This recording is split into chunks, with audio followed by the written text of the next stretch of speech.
Also, I was scrolling in your notes. I had to make sure that I wasn't good. I knew I was not going to remember how to say that because it's one of those words that does not look like how it's pronounced. It's not phonetic in any kind of way.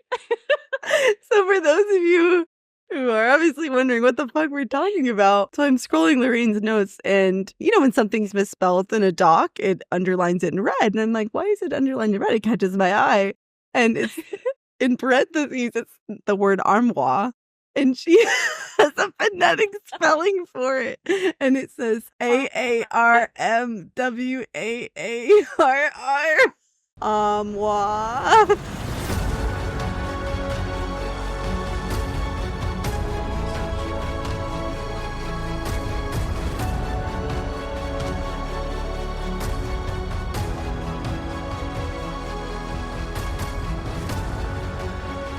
Hi, everyone. Welcome back to the Booked on Fantasy podcast. We, Addison and Lorraine, are two best friends who love to explore the world of fantasy through books, shows, and movies, but with a heavy emphasis on books. Today, we are covering the fourth story in The Assassin's Blade, titled The Assassin and the Underworld. And if you didn't already hate Arobynn Hommel, then hopefully you do now, because this story solidified for me that he is a creepy, disgusting man, and I am so glad that Celaena finally left the Assassin's Cave. About this, because if you recall, I would not describe myself as an Arobynn defender, but I was like, oh, maybe this, maybe that. I felt like there was some gray area for him that I was trying to, I don't know, process. And now I'm like, fuck that guy, am I right? Fuck that guy. It was ambiguous because Celaena spent so much time being like, did he betray me? It couldn't have been him. And so then as a reader, you're also like, well, maybe it was a misunderstanding, or you just don't know for sure. You had snippets of info about his training methods for her and stuff, which was kind of a red flag, but regardless, yeah, it was kind of gray. But after this story, for sure, I was like, oh, okay, we know who Arobynn is now. So yeah, I have a specific note about kind of your exact comment, but I feel like our confusion about how to feel about Arobynn is a reflection of Celaena's confusion. Yeah, but I think after this story, at this point, I think her feelings start to turn, and so it's easier for us to jump on that bandwagon because, well, we relate to Celaena, right? So we want to feel the way she feels. Exactly. I have nothing to add to that. As a quick reminder, we will be discussing the story specifically, but it is likely that references to Throne of Glass or Crown of Midnight will come up as well. If you haven't started TOG and you don't want any spoilers, please pause here and then come back when you're caught up. Otherwise, the series is brand new to us, so you won't be getting any spoilers for the rest of the series. But you will, of course, be getting plenty of unhinged theories, so beware. Furthermore, we would like to remind everyone that this is an adult podcast where we will have explicit conversations. Explicit language or potentially triggering topics may be discussed, so please be mindful of that and adjust accordingly. Housekeeping. If you are enjoying this podcast so far, then the very best way for you to support the show is to subscribe to the podcast and leave us a review or rating. This greatly helps us on the podcast platform so we can grow our community of book lovers and continue making content for everyone. Yes, and please tell your friends about the Booked on Fantasy podcast. For those of you that have been listening to us for a while, you know that House of the Dragon is over. And now that it's over, we need something to fill our time. And what better than to read Throne of Glass with us? Book besties forever. And then next week, we will read the next and final short story in The Assassin's Blade, which is titled The Assassin and the Empire. In addition, we have, as Addison just stated, finally finished our House of the Dragon Season 2 recaps. We got to episode 8, so that's out and available for you, and you should check it out. If you're curious about our ice cream references, if you follow us on social media, you've been wondering why we've been making ice cream for House of the Dragon characters, that episode will cover where this all originated from. So, guys, honestly, even if you don't watch House of the Dragon, I have to say that might be the funniest episode we've ever made. So it's worth a listen just for some kicks and giggles. Yeah, Addison's been getting creative with the sound effects, if you guys haven't noticed. I've So been she's trying. been putting in some fun little things in there, which hopefully makes the listening experience more enjoyable. But Just trying to mix it up a little bit for you guys. yeah, just a little bit. Also, if you listen to House of Dragon, but you don't listen to Throne of Glass yet, or vice versa, just very briefly, we did get a little bit off schedule, but we are working to get back on schedule just due to life circumstances and such. So, yes, Lorraine is being nice for me again. If you did listen to House of the Dragon 8, this is a repeat, but for those of you who don't, it is totally my fault. I have had a comical set of life circumstances that are honestly, it's either laugh or cry. My AC broke. It's been broken off and on for about 2 weeks. Yesterday was, I think, a record-breaking heat day. Oh, no, today, actually. It was 106 degrees. So I've got that. And then we're also trying to move, which we've had to delay a couple times. I have 2 small children still. That hasn't changed. And a very close family member of mine had a routine surgery with some pretty severe post-operative complications. So we're in the hospital for a week, and then we had to go back to the ER. It's been an absolute disaster. So Lorraine is being very nice. It's all my fault. But we just want you to know that we love you guys and we really value consistency. And we're working really hard to get back on track. And we will, we promise. Honestly, it's probably going to be a few weeks before I finally move and get settled and everything. But we are working hard to get on track. And we're just getting there. We're getting there. We're getting there. Yeah. The episodes are coming out. It's not because we decided we were going to stop or anything. Yeah. Yeah. We're not going anywhere. No, never. You'll never get rid of us. It's just the season of my life right now. It's like, there's just so much going on. But we are working hard to get back on track. And I'm hoping in the next 2 or 3 weeks, we'll be able to get back on a consistent posting schedule for you. Which, it's funny because for months, we were like, okay, we just have to get through House of the Dragon. We won't have to do 2 episodes. Life's going to be a breeze. And then life was like, LOL, you thought wrong. I know. Psych, but for real, the joke's on me. Okay. You thought the joke was on Celaena. The joke's on me. Okay. I know. I feel really bad because I've kind of I really don't have anything going crazy. So Lorraine's I'm doing life what is I can, perfect, but guys. Her life is perfect. It's like 2 sides, right? I know. I'm just chilling a little bit and I'm like, oh, I feel really bad because I can't do anything because obviously we don't live in the same place. So I'm just like, oh no. I'm okay. sorry. I'm here for emotional support. Yes, emotional support and your patience and understanding is all I need. So, yeah. Anyways. And then, of course, our last housekeeping updates. Addison, where are we at with the Onyx Storm countdown? Oh, and I'm so glad you asked. And I totally forgot to look that up. So just give me just a second.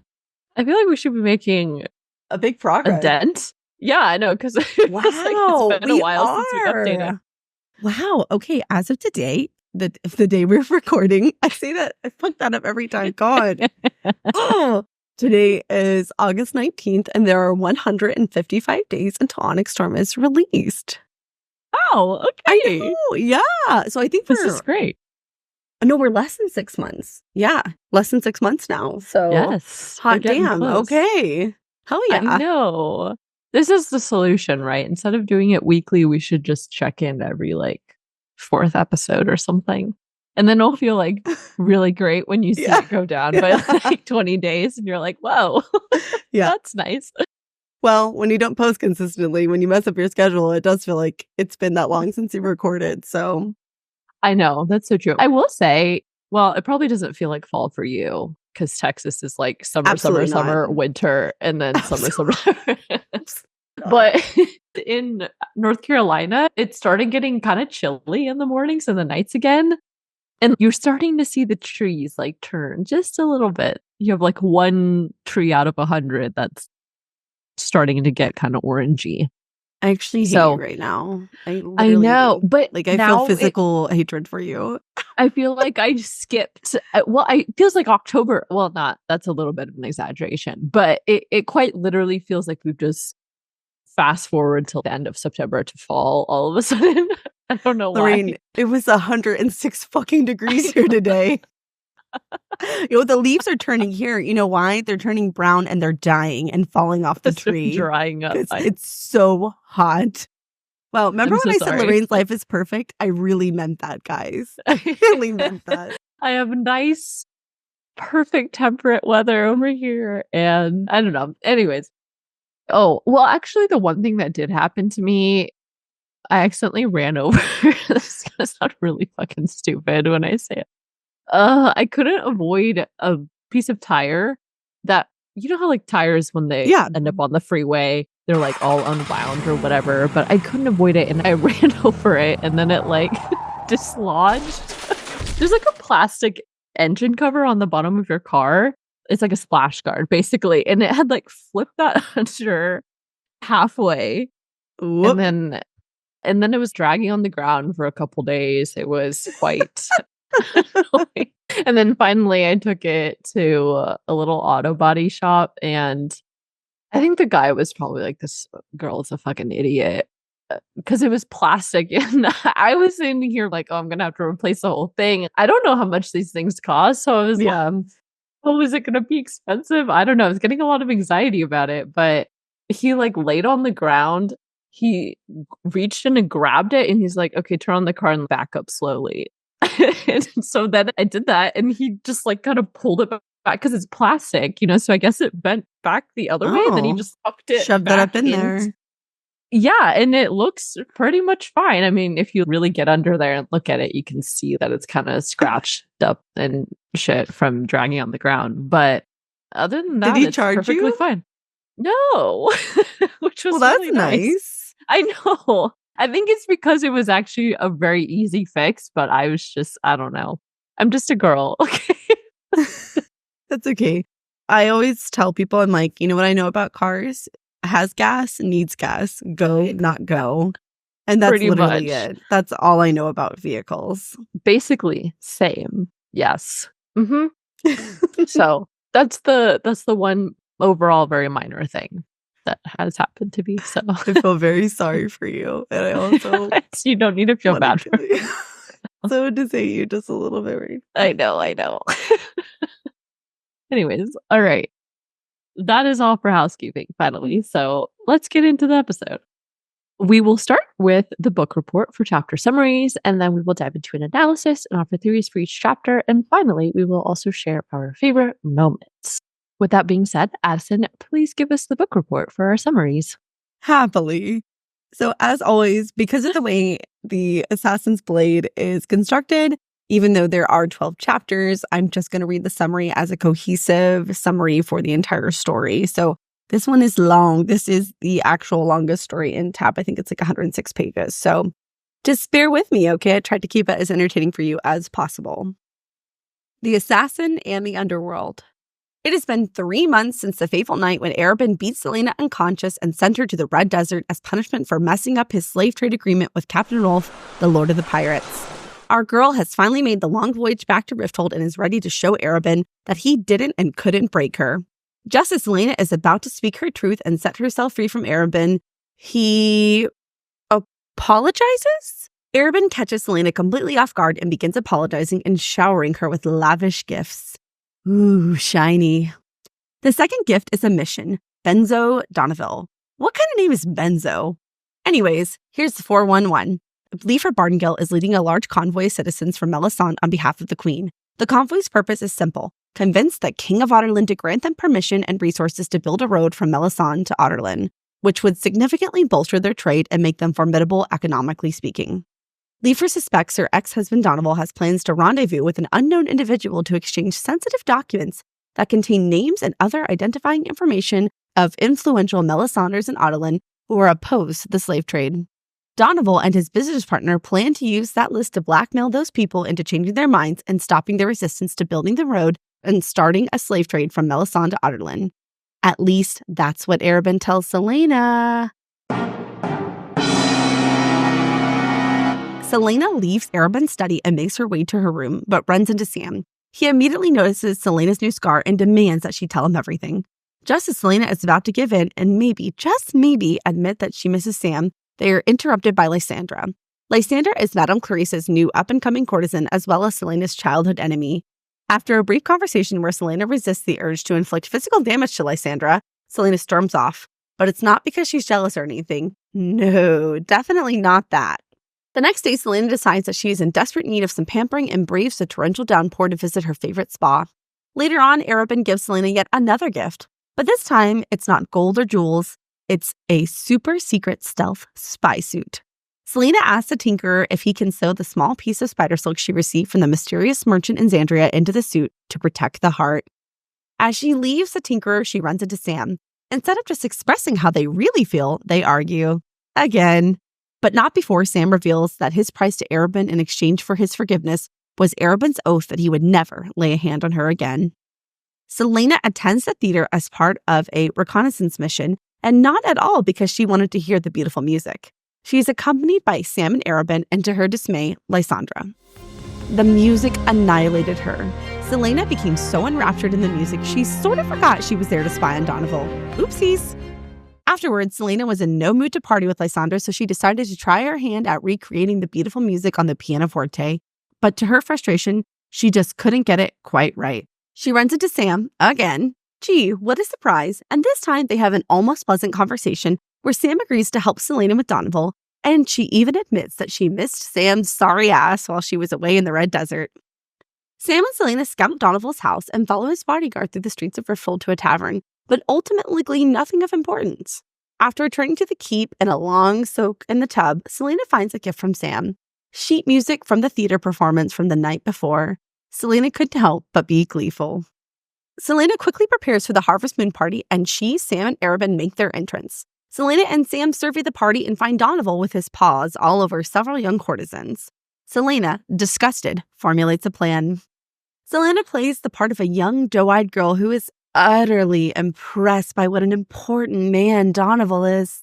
She plays him like a fiddle, and he reveals that he has dinner plans around 7:30 that evening. Having gotten what she wanted, information and chocolate cake, Celaena is ready to do one final thing. Dance. Celaena dances and dances until a stunningly handsome man with sapphire blue eyes asks to dance with her. No wonder who that could be.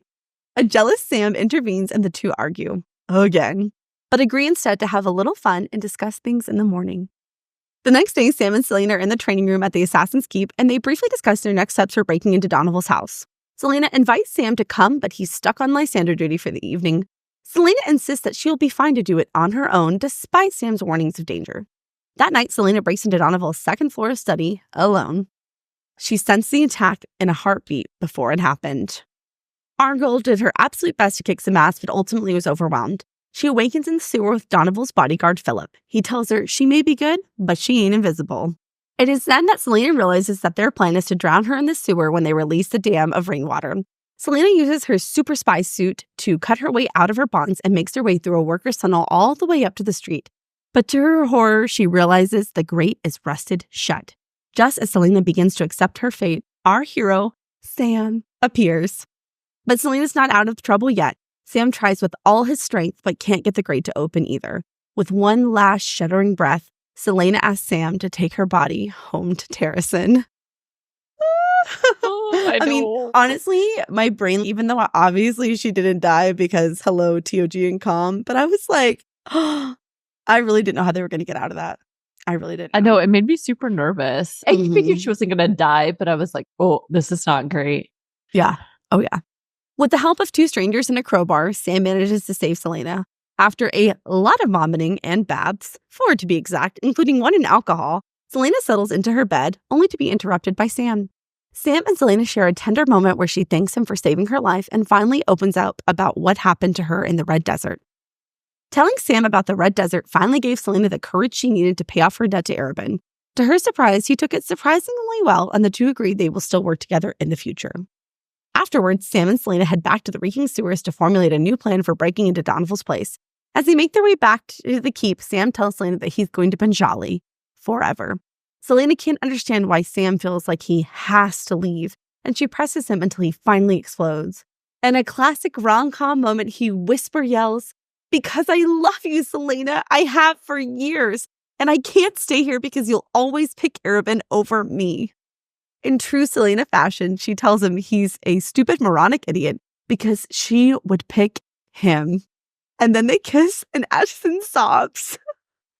I know. Freaking finally. Finally. Celaena and Sam kiss and kiss and kiss. They finally get back to the keep and then they kiss some more. After Sam leaves, Celaena contemplates their relationship and thinks about her newfound feelings for Sam. The next day, it is finally time for their mission. Celaena and Sam enact the plan they so carefully crafted. Celaena sneaks her way through the sewer door and into the cellar. When it is time, she makes her way to Donoval's study and frantically searches for the secret documents. She finally finds them under a trick floorboard and is horrified to realize that the documents aren't just the name of slave sympathizers, but locations for planned safe houses to get slaves to freedom. Donoval and his mystery business partner prepare to exchange documents, and Celaena makes her move. In less than 3 heartbeats, she kills Donoval. Just as she's about to strike the mystery man, an explosion rocks the house, giving him the distraction he needs to make his escape. Celaena gives chase, but is intercepted by Philip. Celaena gives a killing blow, but as he gasps his last breaths, Philip tells her that she is a fool and knows nothing, and asks her if Leifer hired her. Celaena continues her pursuit of the mystery man and catches him in a dead end. Before she can act, he lights the documents on fire and commits suicide. Celaena lunges for the scraps of documents that are left and has just enough to make out that they are a list of safe houses for slaves in Otterland, leading all the way to the border of Terrasen. At this moment, Celaena realizes with a sinking feeling that something was off. The next morning, Celaena meets with Arobynn to discuss the aftermath of the job, and Arobynn is angry because she did sloppy work. It is then that he reveals the horrifying truth. The real trade agreement was happening between Leifer and the king in the glass castle. An enraged Celaena tells Arobynn that she sold Casita to Leifer to pay off Sam's debt and that she was moving out. It is then that Arobynn delivered his final blow. All that money Celaena gave him to pay off her debt, he used for Lysandra's bidding. With a sickened feeling in her chest, Celaena leaves Arobynn's study and runs into none other than Lysandra. In typical fashion, Lysandra is snotty and Celaena throws a dagger at her, only narrowly missing her head. As the sun sets that evening, Celaena and Sam sit on the rooftop of her apartment and contemplate their future together as free people. Woo! I know. What an ending. The twist in this That one, story. I did not see that coming. I really thought this story was more for Sam and Celaena's relationship. I really did not anticipate it developing in that way. I was like, what? I was shocked. Dude, I was flabbergasted. Oh, yeah. When Arobynn reveals what he did, I was like, what the fuck? Oh, my God. Like, literally, I was like, say that again? Slowly? Because I must have misheard you. That's what this man spent his 500,000 gold marks on. Okay, we'll talk about when we get there because I have some notes about that. Yeah. It has to be. Ain't no freaking way it was anything other than that. Mm-hmm. All right. Thank you for the summary. And now let's get into the analysis. So before we start, I just have 2 very quick things to say at the top of the episode just about the story in general. I just want to say that I thought it was a great story. It had a fantastic and terrible twist at the end, which I did not see coming. And also, I am just absolutely over the moon that we got more Sam time. That's it. That's all. I just wanted to just throw that in there because I'm just really happy because I love Sam.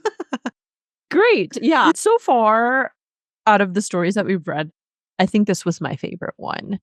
Just because there's a lot of unexpected twists, and I kept waiting for Sam and Celaena to finally solidify their relationship in a way, and I think we've hit that point now. So it was like a nice mixture of action and mystery as she's trying to uncover and figure out what's going on with Donoval. But then also we get the relationship and a little bit of that romance too. Yeah, I gotta say, I think the Red Desert is still my favorite so far, but we'll see. We still have one more. I know. All right. So to kick off the analysis, we start with chapter 1. Celaena has just arrived back to the Assassin's Keep in Rifthold, and she heads straight to Arobynn Hommel's office. As far as timeline goes, it had been 3 months since Arobynn had punished her, then sent her away to the Red Desert as punishment, which makes the total time that's passed about 5-ish months since the start of the Assassin's Blade so far. As she walks through the hallway toward Arobynn's study, she reflects on how she can't wait to show him the letter of approval she'd gotten and to inform him she was free of him thanks to the 3 trunks of gold she had brought back with her. Courtesy of the Mute Master, of course. She takes note of Wesley, Arobynn's personal bodyguard, who says he's busy by way of greeting as she approaches. Celaena notes that he's about 5 years younger than Arobynn, which would put him in his early 30s, approximately. She also informs his readers that Wesley has always made it clear that if she became a threat to his master, he wouldn't hesitate to end her. Now, if we recall from Crown of Midnight, Wesley had been the one to kill Rourke Farron, and in turn had been found dead, having been impaled on Farron's fence. Oh, see, you know what's funny? Because when I heard Wesley's name, I'm like, why does that sound familiar? But I honestly thought it was just because he's always been Arobynn's bodyguard and that's what it was. Yeah. But you're totally right. Yeah. When Kale tells her that in Calm. Yeah, absolutely. So, although Celaena and Wesley hadn't necessarily been close, she remembers that he had tried to stop her the night she'd been betrayed and captured, and figured he had gone out to get revenge for Sam's death after he was captured, tortured, and killed by Farron.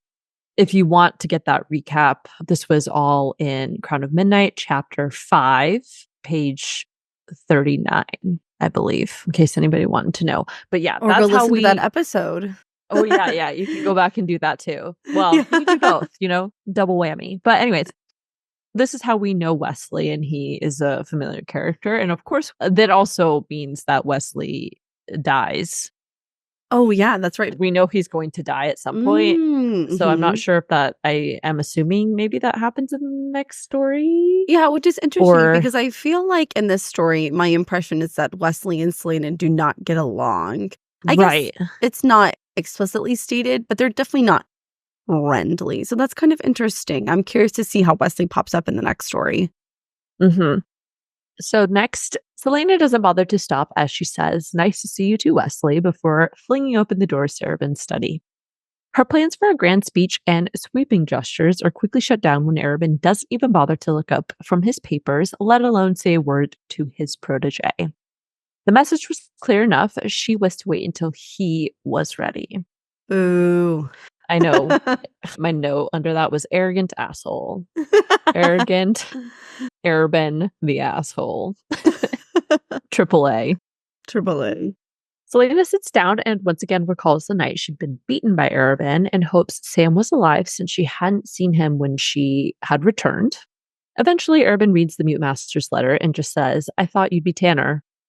Her response, head to toe closed to avoid the sun, was quieter and weaker than she wanted. Before she can say anything else, Arobynn apologizes to her, stating, "If I could take back that night, I would."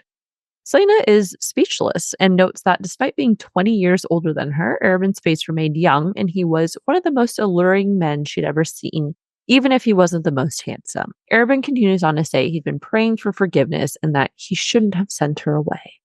Celaena is skeptical and angry at this response and demands to know why he hadn't retrieved her if that were truly the case.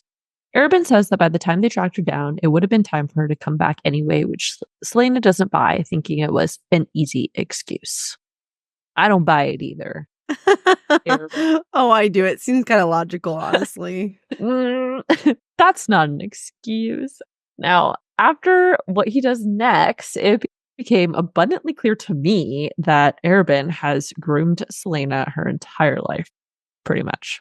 Arobynn attempts to make it up to her by gifting her a beautiful emerald and gold brooch, which somehow will excellently complement many items in her wardrobe because Arobynn knew her wardrobe, her tastes, everything about her. Of all the people in the world, only Arobynn knew the absolute truth about her. Yep. So I had that exact same quote pulled out. I wrote very creepy and grooming and controlling. And then I know we've debated this many, many times in the podcast, but I still have to pose the question, does he know that she's Fae? I think it's pretty safe to say that he knows she's Aelin Galathinius. Like when she says he knew the absolute truth, I would be stunned if he didn't. But the question is, does he know that she's Fae? And that's what I really, really want to know. I don't see how you wouldn't, because isn't the whole Galathinius line Fae? No. They're not? I don't think so, no. Because remember, I think they have Fae heritage, but I don't think Evelyn and Ro were Fae. Because she even says that her gifts, like manifesting in terms of being able to not transform, shift. She could shift. She could, Yeah, she could shift. yeah, even her powers into shifting into Fae were unique. And so I don't think her parents were Fae. Let me Google it. I don't know. That seems kind of weird to me. Well, I think her ability to shift as a human was unique, but Fae in general do have shifting capabilities. I remember that. Right. They can shift into So they can shift into animals, but the fact that she can morph into like normal human is a very unique form of shifting, I think. Yeah. I remember. Okay. So just some quick Googling. Celaena is a demi-Fae. It means that she's only one half Fae. One of her parents was human. The other was Fae, or had simply had Fae ancestry. So there's lots of Fae lineage in Celaena's family tree, but her parents were not explicitly Fae. Okay. Interesting. Yeah. So again, my question is, does he know that? My gut still says no, he doesn't. Especially because around the time that he found her was when she lost the ability to shift. But it does make me wonder. Yeah, I guess that's a fair point to pose. Everything definitely would indicate that he knows she's Aelin for sure, right? Oh, yeah, absolutely. I feel very strongly that he does. But she's probably kept the Fae thing totally under wraps. Except, obviously, I think Kale, right, figures it out at the end of Calm. Well, he sees her. I mean, he sees her shift. That's that big part. Yeah. Once again, guys, we're recording and it's very late, so it's going to get weirder and weirder as we go on. I forget things. I'm like a third of the way through my Crown of Midnight re-listening. I've been like going back through TOG and then re-listening to Calm slowly but surely as well. But guys, honestly, I forget things pretty quickly. In the moment, I'm like all about it. I'm like absorbed, but then sometimes I move on and things fall out of my brain. So that's okay, guys. I have the memory of an elephant. Yeah, thank you. One of us has got it together on this podcast. Anyways, okay. But in general, it's unclear how much Arobynn truly knows about her. But regardless, he knows her quite intimately as she is currently. Oh, absolutely. Because he just, I don't know. It's gross. So after this, Arobynn says, "I'm sorry again," and Celaena contemplates a series of mixed feelings for the man who'd given her everything but also taken everything away. Father, brother, lover, he never really declared himself any of them. Certainly not the lover part, though if Celaena had been another sort of girl and if Arobynn had raised her differently, perhaps it might have come to that. He loved her like family, yet he put her in the most dangerous positions. He nurtured and educated her, yet he obliterated her innocence the first time he'd make her end a life. He'd given her everything, but he'd also taken everything away. She could no sooner sort out her feelings toward the king of the assassins than she could count the stars in the sky. Yes. I had the same quote. So this, as we literally just stated, is pretty much like textbook grooming, I feel like, and probably a degree of inappropriate attraction as well. Celaena has a thought later about how Arobynn had manipulated Sam's punishment and Lysandra's bidding as a means to get at her. And as we learn more and more, it now makes sense why she continues to think about their relationship and get, swayed into trusting Arobynn again. It pretty much was always a game of control for Arobynn, and he manipulated Celaena into doing exactly what he wanted by playing off her desire for attention and honestly, dare I say, love, right? Like she lost her parents. She's craving a sense of family in a way. And I don't think Celaena ever viewed Arobynn as a romantic interest specifically, but because there was a mixing of, the manipulation, caretaking, and special attention, I think Celaena grew up believing that's how relationships worked. Perhaps. Oh, yeah. Because she was so young, right? When she was taken into Arobynn's care. So, yeah. I know we kind of discussed this briefly at the top of the episode, but I think this quote sums up a lot about how I felt about Arobynn prior to this story. I wanted to hate him, but I felt confused because he did do good things for, I don't know. It's really almost exactly as the quote says. And I think the fact that I feel that way is a testament to Sarah J. Maas's writing, right? That I'm engrossed in the story. And my feelings about Arobynn are a reflection of Celaena's feelings. And that is until I read the end of the story. And then I was no longer confused. But I think this quote really sums up Celaena's feelings as well as my own very nicely. Yeah, I agree. There was the confusion, although as we got the information that we did from this story and then combined with, again, some of those moral rule things that we learned about how he made her like crush her own hand so she'd like learn to sword fight with her left hand or whatever, or like her non-dominant hand. And I don't know, you think about all of these things and you realize that that's not what love is, right? But Celaena doesn't realize that because she was so young. And so there's a lot of confusion for her. But by this point, I was fully on the train of no, this is completely inappropriate. This is not love. This is a man whose only desire, sure, he may, again, have some like inappropriate attraction to her, but it's totally in a possessive, controlling kind of way. It is not a healthy kind of love in any sense capacity. Of whatever this, no matter what relationship this is for them, right? My impression is that Arobynn is the kind of person who likes to collect very fine and beautiful and rare things. And Celaena fits that bill perfectly. She's beautiful. She's rare. She's, hello, Aelin Galathinius, which I do think he knows. And so I think there's an element of the I'm going to collect you and you're going to be my pet kind of vibe, which is also very fucked up and weird. Right. Well, and then so interesting to then see how she responds to Sam, like especially from the beginning of the story till now, right? I think Sam has recognized this pretty early on about everything that's going on, and he sees that, like Celaena's confusion, I guess, with her relationship to Arobynn, and I think he attempts to try to tell her that, but it isn't really until Arobynn had beat her, and then she has time to spend with Sam, who, bless his heart, is such a wonderful view of like what a relationship, what a good relationship should be like. And I think through that, it really solidifies for Celaena that, oh, whatever is going on with Arobynn, this is not good. Like, I need to get out of this.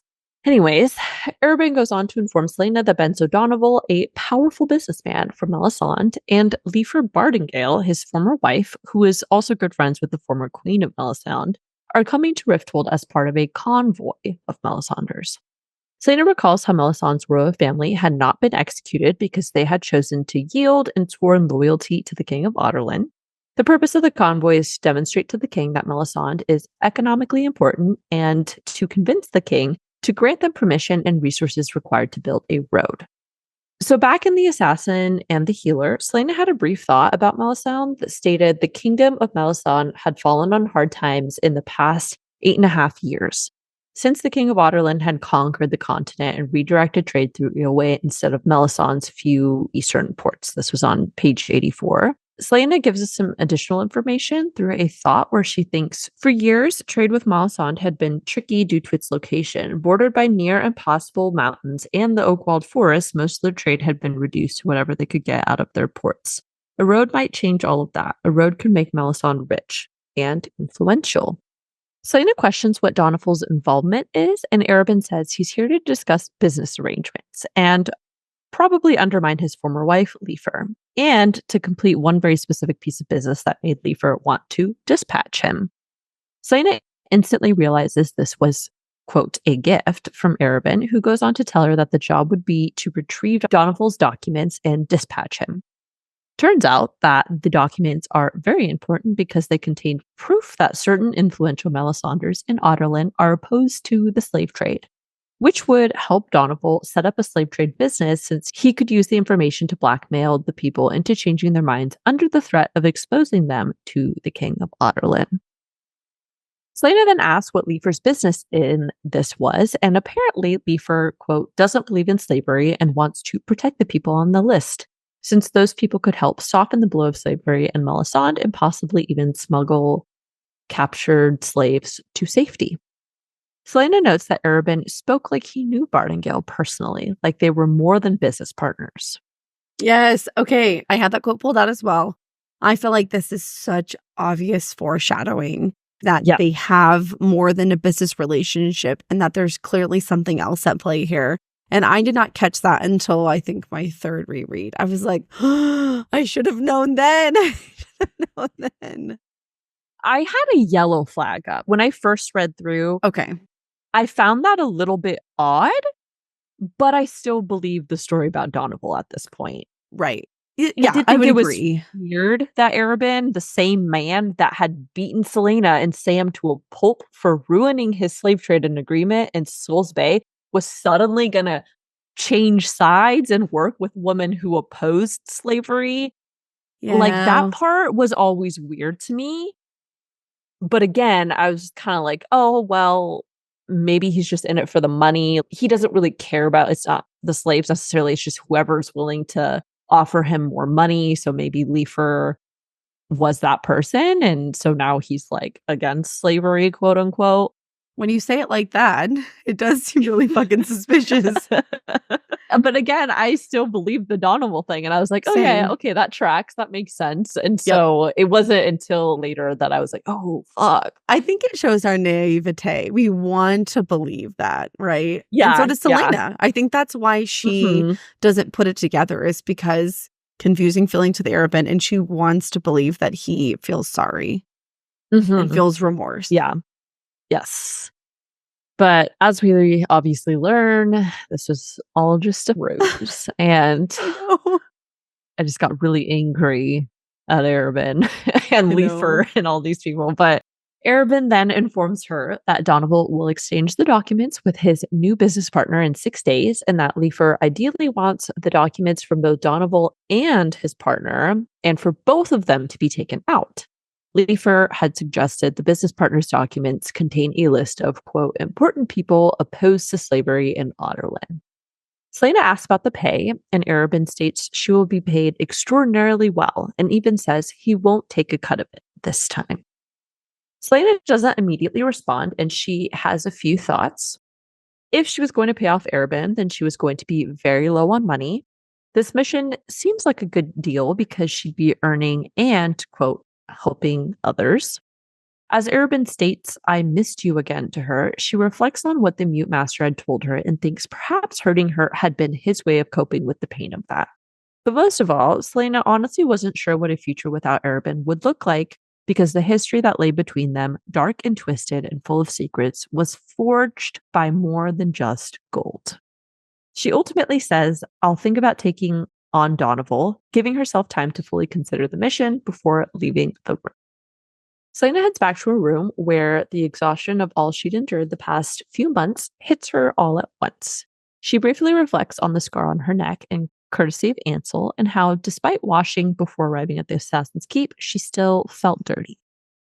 Okay, so I did want to say, as Celaena is reflecting on Ansel, she makes the comment, or I guess has the thought, and she says, or thinks, she thinks, Ansel was a life friend, a friend of the heart.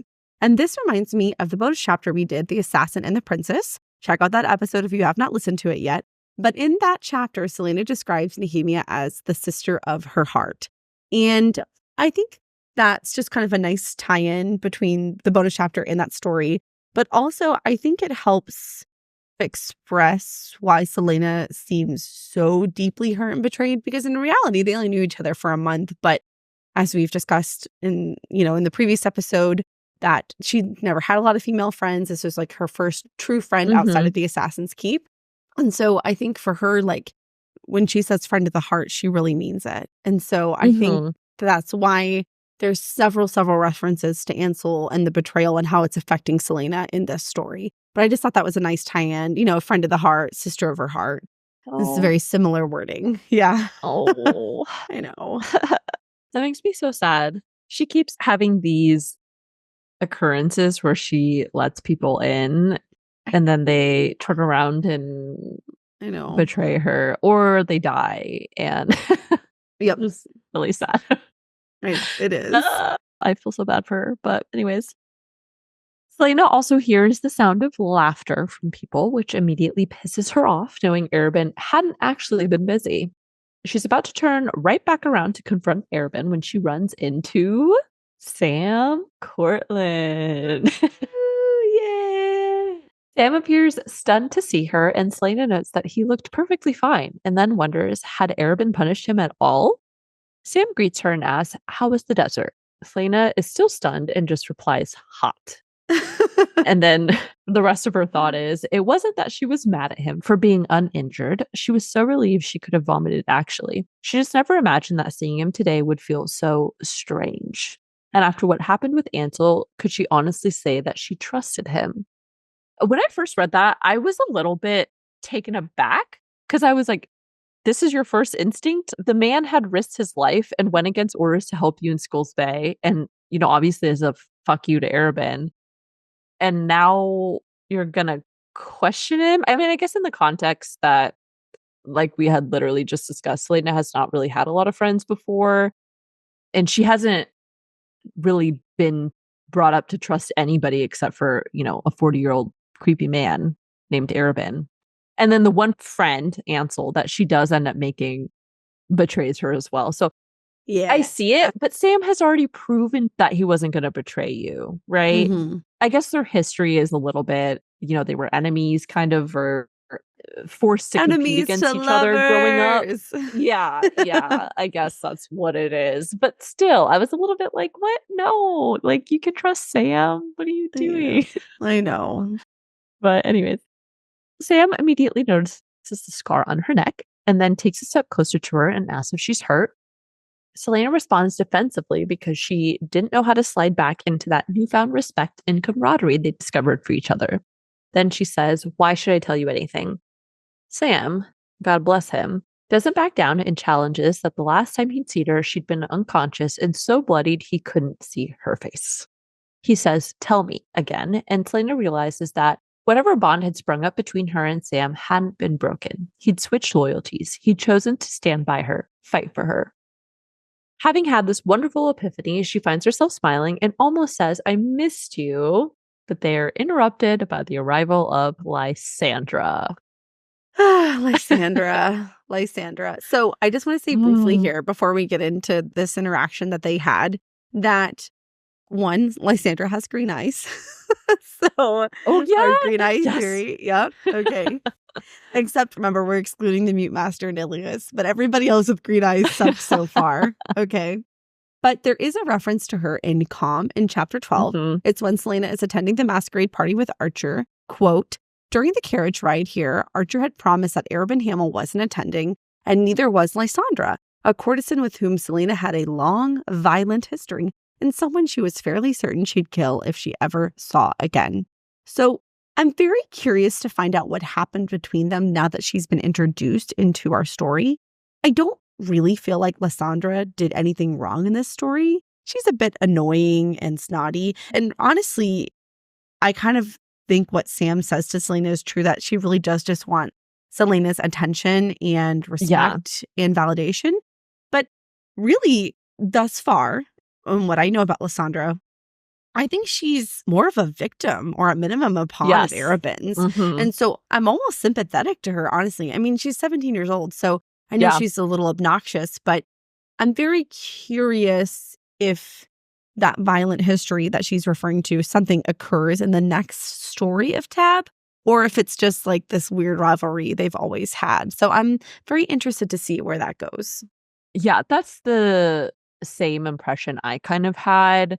Okay. Lysandra seems kind of annoying, I guess, because she goads Celaena a little bit. But again, like you said, hasn't done anything. And if anything, is just a victim, as we very clearly see at the end when Arobynn literally buys her bidding, which is so disgusting. I don't even want to think about that. But I think Sam feels a lot of sympathy for Lysandra because that could have easily been him, right? Just the male version of Lysandra, because his mom grew up as a courtesan.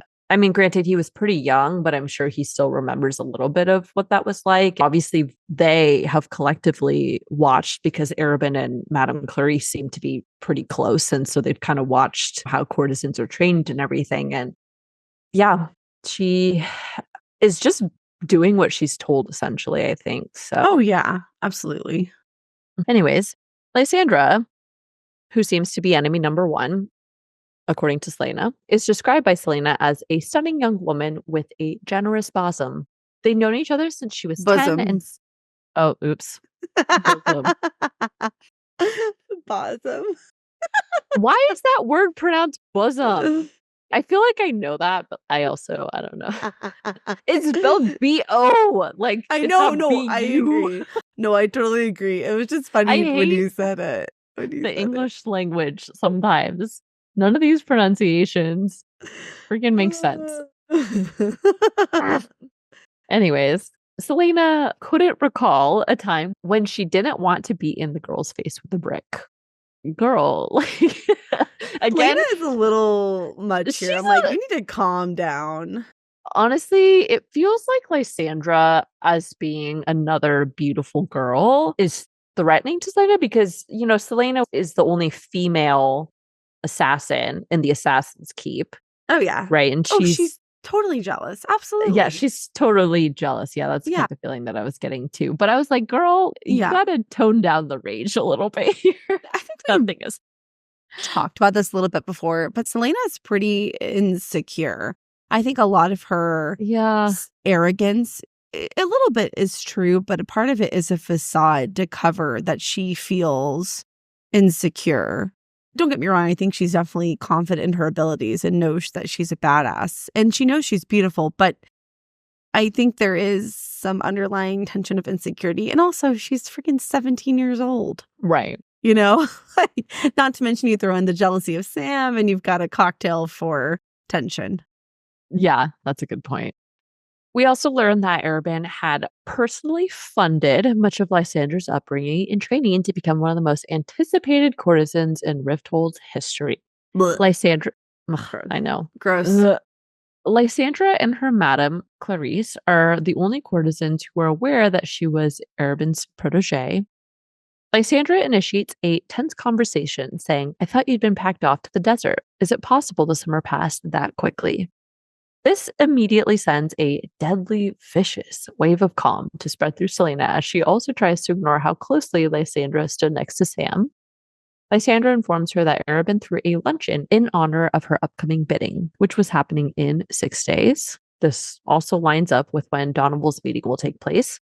And she goes on to goad Celaena by stating, Sam has been so helpful with making sure all the preparations are ready for my bidding party. Celaena is clearly jealous, as we just talked about, and has a funny thought where she thinks just because he sympathized with the courtesans didn't mean he had to be so friendly with them. Which, like, Sam is just being nice to her. Yeah. Like, he's also doing his job. I know, let's literally instructed to go watch over them, but I don't think she knows that at this point, right? No. Sam, and again, God bless this man, clarifies that Arobynn had him make sure everything was secure.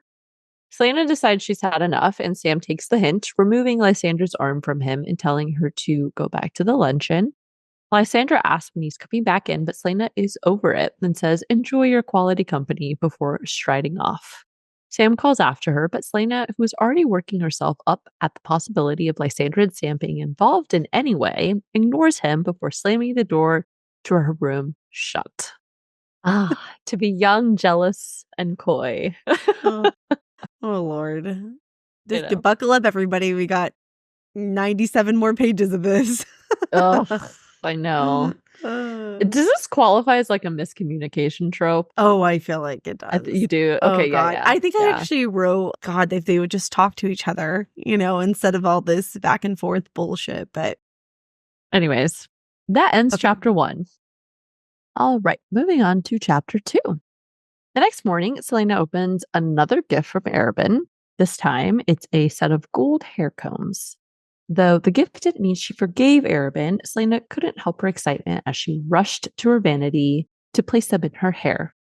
Celaena fondly thinks about how nice it was to be back in the city surrounded by beautiful clothes and shoes and jewels and cosmetics and all the luxuries she'd had to spend the summer without. Though she hadn't yet given Arobynn an answer about whether she'd take out Donoval's, she decides this came second to the emergency that was her hair and fingernails. So she resolves it's time for a visit to her favorite upkeep shop. She spends half a day with her favorite stylists who were utterly horrified at the state of her hair and nails and her eyebrows. I don't know why, but that made me think of the Hunger Games For those of you that have read it, when Katniss goes back to the Capitol and her stylist team are like, oh my God, like they just can't believe the state that she's in. I don't know why it just made me think of that. Well, she's a city girl, like through and through. Oh So, God, yes. Baby girl ain't no farm girl. Let me tell you that right yes. now. So afterwards, Celaena winds through the city, taking note of all the newly arrived Melisandres, and we get a brief bit of info about Melisande. Melisande was known for its tinkers, for clever hands that created clever little devices. Clockwork so fine you could swear it was alive, musical instruments so clear and lovely they could shatter your heart, toys so charming you'd believe magic hadn't vanished from the continent. I just like that line because it helped to showcase the economy of Melisande and its people, and it just sounds like a very unique city. Yeah. And I wonder if maybe she'll get time to go there at some point later on in the series or something. But anyways, with all the vendors closed due to the weather, Celaena wanders through the back streets to avoid the crowds and once again thinks about Sam. She wonders if Sam was heading to the procession with Lysandra and jealously wonders how long it had taken after she left for the desert before he and Lysandra had become dear, dear friends, and that apparently Sam was just as susceptible to a pretty face as Arobynn was. 20 minutes later, she arrives back at the keep where she goes straight to Arobynn and informs him she'd take the Donoval job. The next day, Celaena is being fitted for a new assassin suit, another free, quote unquote, gift from Arobynn. At this point, she has 4 days to figure out her plan to take out Donoval. Celaena marvels at the neck to toe black outfit that was like a suit of armor, only skin tight and made from some strange cloth, not metal. The man tailoring the fabulous suit goes on to demonstrate how she can draw blades from a hidden compartment in the sleeves, which again delights Celaena with its brilliance. Celaena continues admiring the suit, which would completely change the way she conducted her missions, and that with this suit, no one would question her place as Otterland's assassin ever.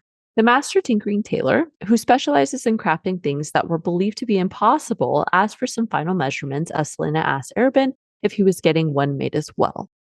Arobynn says yes, and that Sam would also be getting one, though he would have to pay for his. Celaena pieces together that Arobynn must have had them commissioned as soon as she had been sent away, given how long suits like this would take to be made. She considers that perhaps he truly felt bad about what happened, but to force Sam to buy it? Arobynn announces he has a meeting to attend to and leaves after kissing her on the head and saying, "I'm glad to have you back," which I was like, don't touch her, Arobynn. Stop that. Celaena waits until Arobynn is out of earshot before she asks the tinker to incorporate the 6x6-inch square piece of spider silk she'd gotten from the merchant in the desert into one of the suits.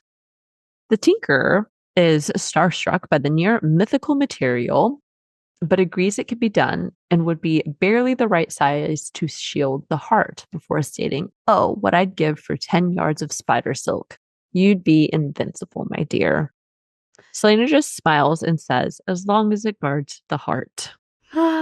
Yes. So I love this for a couple of reasons. So in the last story, we wondered what happened to the spider silk. We presumed that perhaps it was in the apartment that she left in her will to Chaol. That's referenced in Com, because I searched high and low in TOG and Com, and I was never able to find any reference to it and or even the little box that it came in.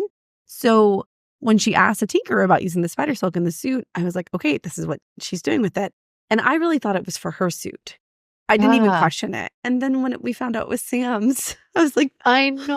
Oh my heart. Yeah, but I just thought that was interesting. That's a little follow-up on where the spider silk went. Yeah. I was like, oh, okay. It was like a quick turnaround between her getting it and then being incorporated in some way. But yeah. And we know it's going to be very important later. I know. I literally wrote Celaena's a little sour patch sometimes, but truly, like, thank God she put that in Sam's suit because it saved his life in this story. After leaving the tinkering tailor, Celaena runs into Sam, who says fancy after examining the suit she still wore. He asks if it's another gift, which immediately causes Celaena to be defensive again, and she responds, "Is there a problem if it is?" Sam says not at all, though I'm a little surprised that you're accepting his gifts. How can you forgive him after what he did? I love Sam for calling her out. like this. Though I feel like Celaena is just kind of milking the situation for everything she can. I She mean, why knows that not? Arobynn. Damn. I know, It's a I free know. gift. I know, might as well. But as like Sam has a point, Celaena. You should Oh, yeah. listen to him. I think that's part of why they bicker so much, is because Celaena Yes. doesn't like being called on her bullshit. And Sam is like, well, true. someone had to say it, and it's going to be me. True. Celaena takes offense, but again, being defensive brings up how Sam is. I wrote cavorting, but I don't think that's right. Cavorting? I mistyped that. Oh, cavorting would work. Cavorting with Lysandra. Is that a real word? Cavorting? Yeah, I'm pretty sure. Oh. Yeah. Jump or dance around excitedly. An informal usage is apply oneself enthusiastically to sexual or disreputable pursuits. Oh. Look at us. I know. Learning something new. Educating the masses with our podcast. Well, I guess that was the right quote, and I was just confused. So she brings up how Sam is cavorting with Lysandra and doing whatever in hell it is you spent the summer doing. This devolves into an argument where Celaena ignorantly assumes Sam is jealous of her favored status with Arobynn.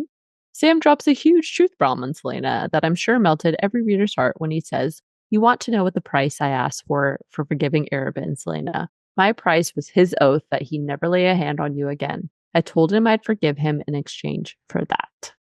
Oh, I know. So I will say, in this whole story, but specifically in this chapter, my first time reading it, I got a little frustrated with Celaena. She just comes off as really immature, and I'm like, oh my God, like, give it a rest, you know? But then I did remember that she's only 17 in this story, and obviously she's had a lot of trauma. Her upbringing has not been great. And if you recall back in the last story in the Sassa in the Red Desert, she specifically calls out that Arobynn not only allowed but encouraged cutthroat behavior and honestly discouraged friendship and camaraderie. And so when you think about Celaena's character in that context, she's very young, and her experience as a normal adolescence has been totally destroyed. I'm willing to give her a longer leash on some of her behavior in this story, because it is a little bit eye roll, like, again, but. Right.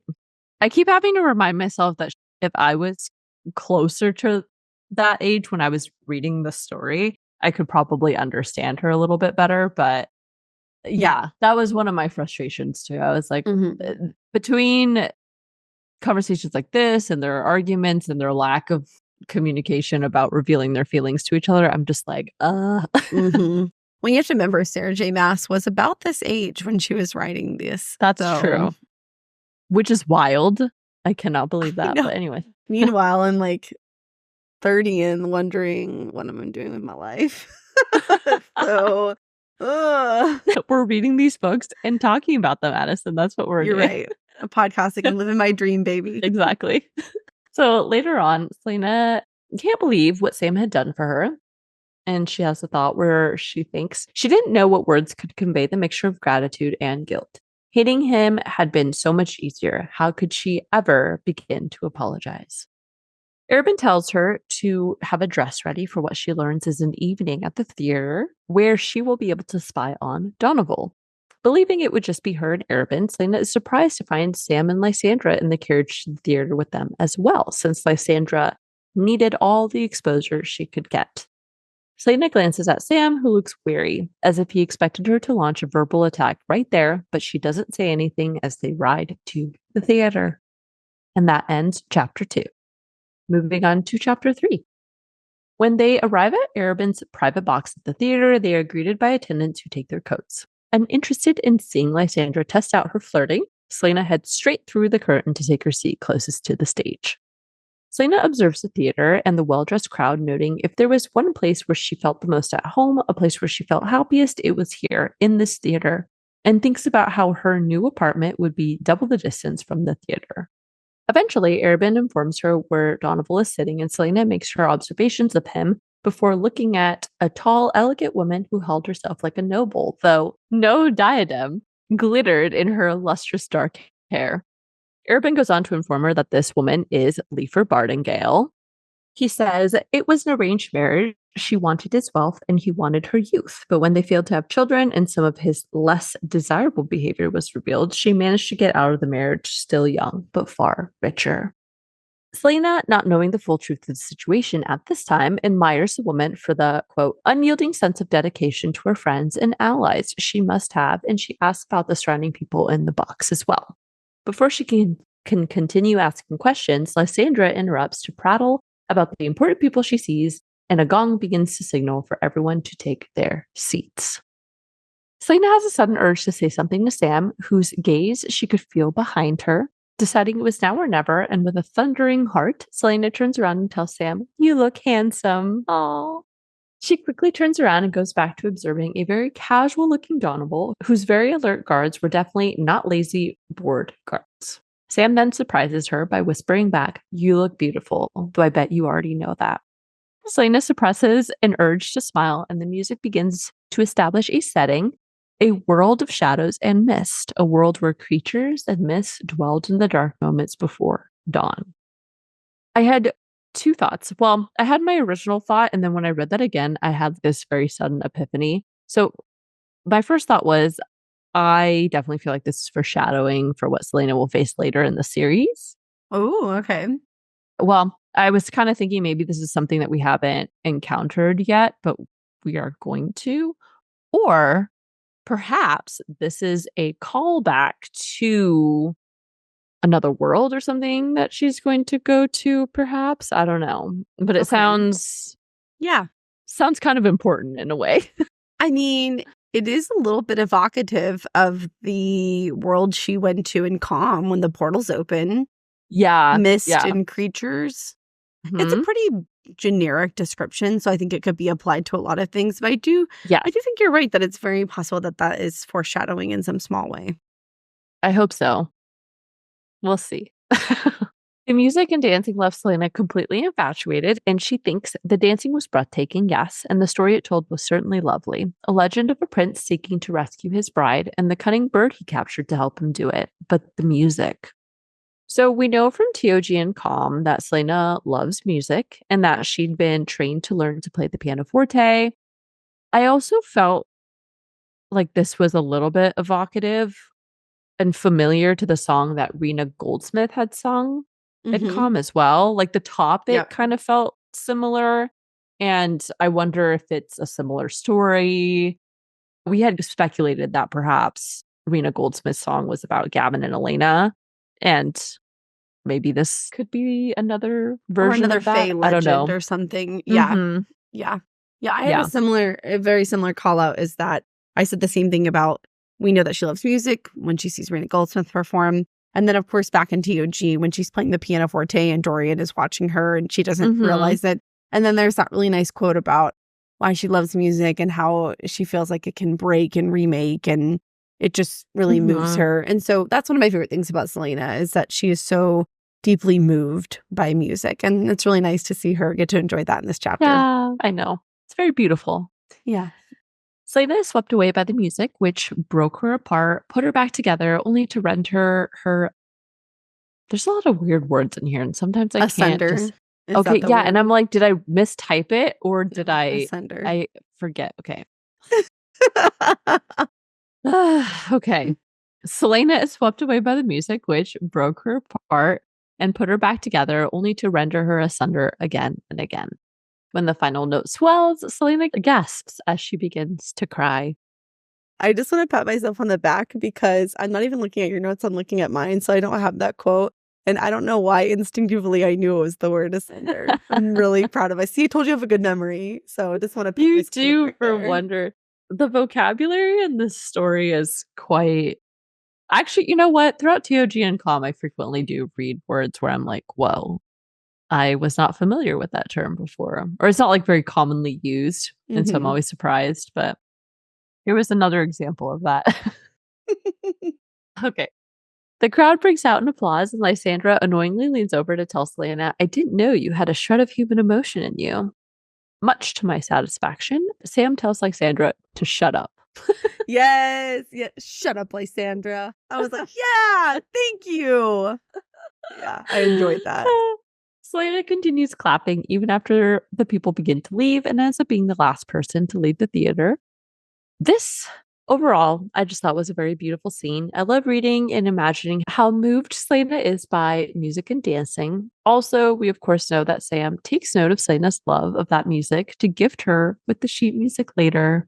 So it's very cute. I know. Later that evening, there is another party being thrown for Lysandra, which Celaena has declined to attend. Feeling pathetic at the idea of going to bed so early, she heads to the music room instead. She sits down at the pianoforte, which Arobynn had ordered her to learn to play when she was just 10 years old, as she remembers the theater's music that still echoed in her mind. She begins to play some notes as she attempts to recreate the melody, though it was not quite right. Sam then interrupts her practice to say, "It must drive you mad, not being able to get it exactly the way you remember it." Celaena responds, "I was just fooling around. I can't be the best at everything, you know. It wouldn't be fair to the rest of you, would it?" But Sam goes on to ask about Donoval and why she hadn't trailed him despite only having 4 days left. She responds, "Some things are more important than death," then asks why he is helping Lysandra. Sam, being oh so kind and empathetic, just says she didn't choose this path for herself. Like us, she wants your attention and acknowledgement of her existence. Celaena is pretty dissatisfied and again asks why he helps her, and Sam reveals Arobynn told me to, and since I had no desire to have my face beaten up to a pulp again, I'm not going to question him. This, of course, shocks Celaena, and Sam goes on to state he'd been unconscious for a day and dozed on and off for 3 more after his beating, and that his punishment was having to watch Arobynn beat her that night. Celaena asks why, and Sam just says, after what we went through in Skulls Bay, you should know the answer. Yes, she should, but somehow she manages to ignore it again. So Celaena, of course, being the prickly Sour Patch girl that she is, decides to press more about Lysandra, and this devolves into some summer romance posturing, where Celaena tries to make him jealous by stating, "Let's just say the son of the Mute Master was far more welcoming than the other silent assassins." Poor sweet Sam pales at this, and Celaena immediately regrets having said anything about Ilias, so she blurts out, "Help me with Donoval," to extend an olive branch. She offers him half the money, but Sam just says, "Keep your money. Ruining yet another slave trade agreement will be enough for me."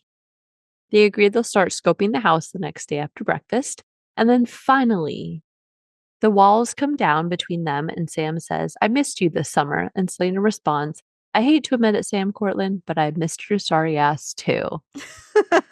Yes, I love that. Yay! Celaena is so, and I mean this in a loving way, she's so immature. She just really can't express herself in a genuine way. She has to add, I like, know. "I missed your sorry ass." But I have to be honest, I totally get it, because I was definitely in high school, more like junior high, I guess, not high school. That was too old for that. But in junior high, I was kind of like the mean flirter. Like, I was like, I would pick on you because, I wanted your attention. And I'm sorry, I'm embarrassed to admit it, but it's true. And I feel that this is very evocative of Celaena's flirting style.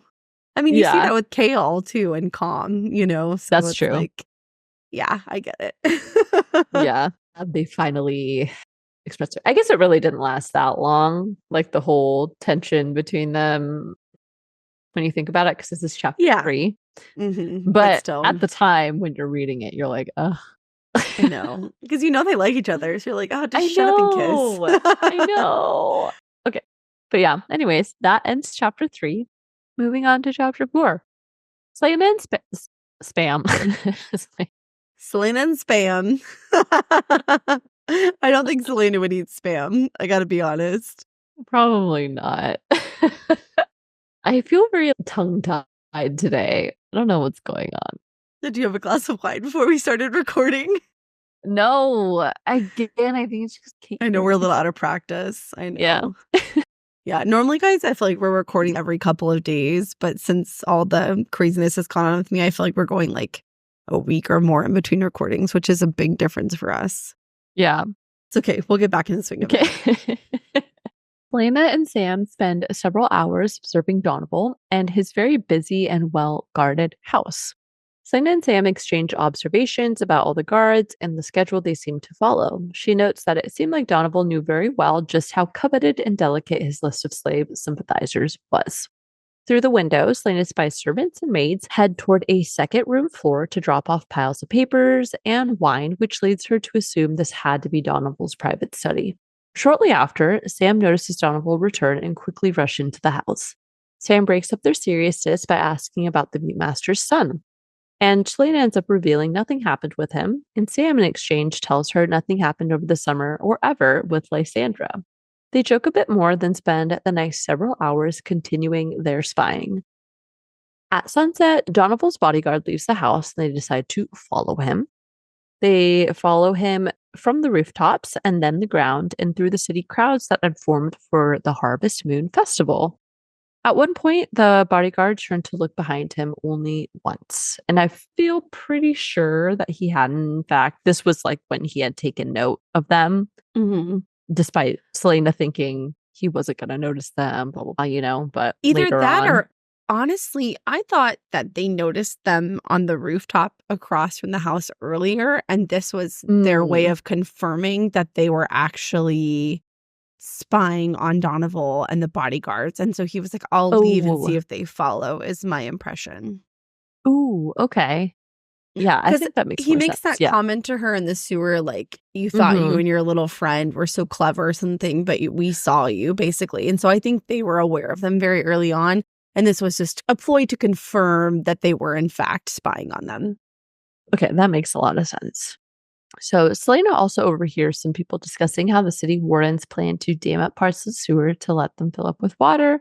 Then they would release them to flush out the stagnant garbage. This, of course, serves as some foreshadowing for Selena later on after she's caught snooping by Donovan's bodyguards. They eventually see the bodyguards slip into a tavern and sit down to enjoy a mug of ale.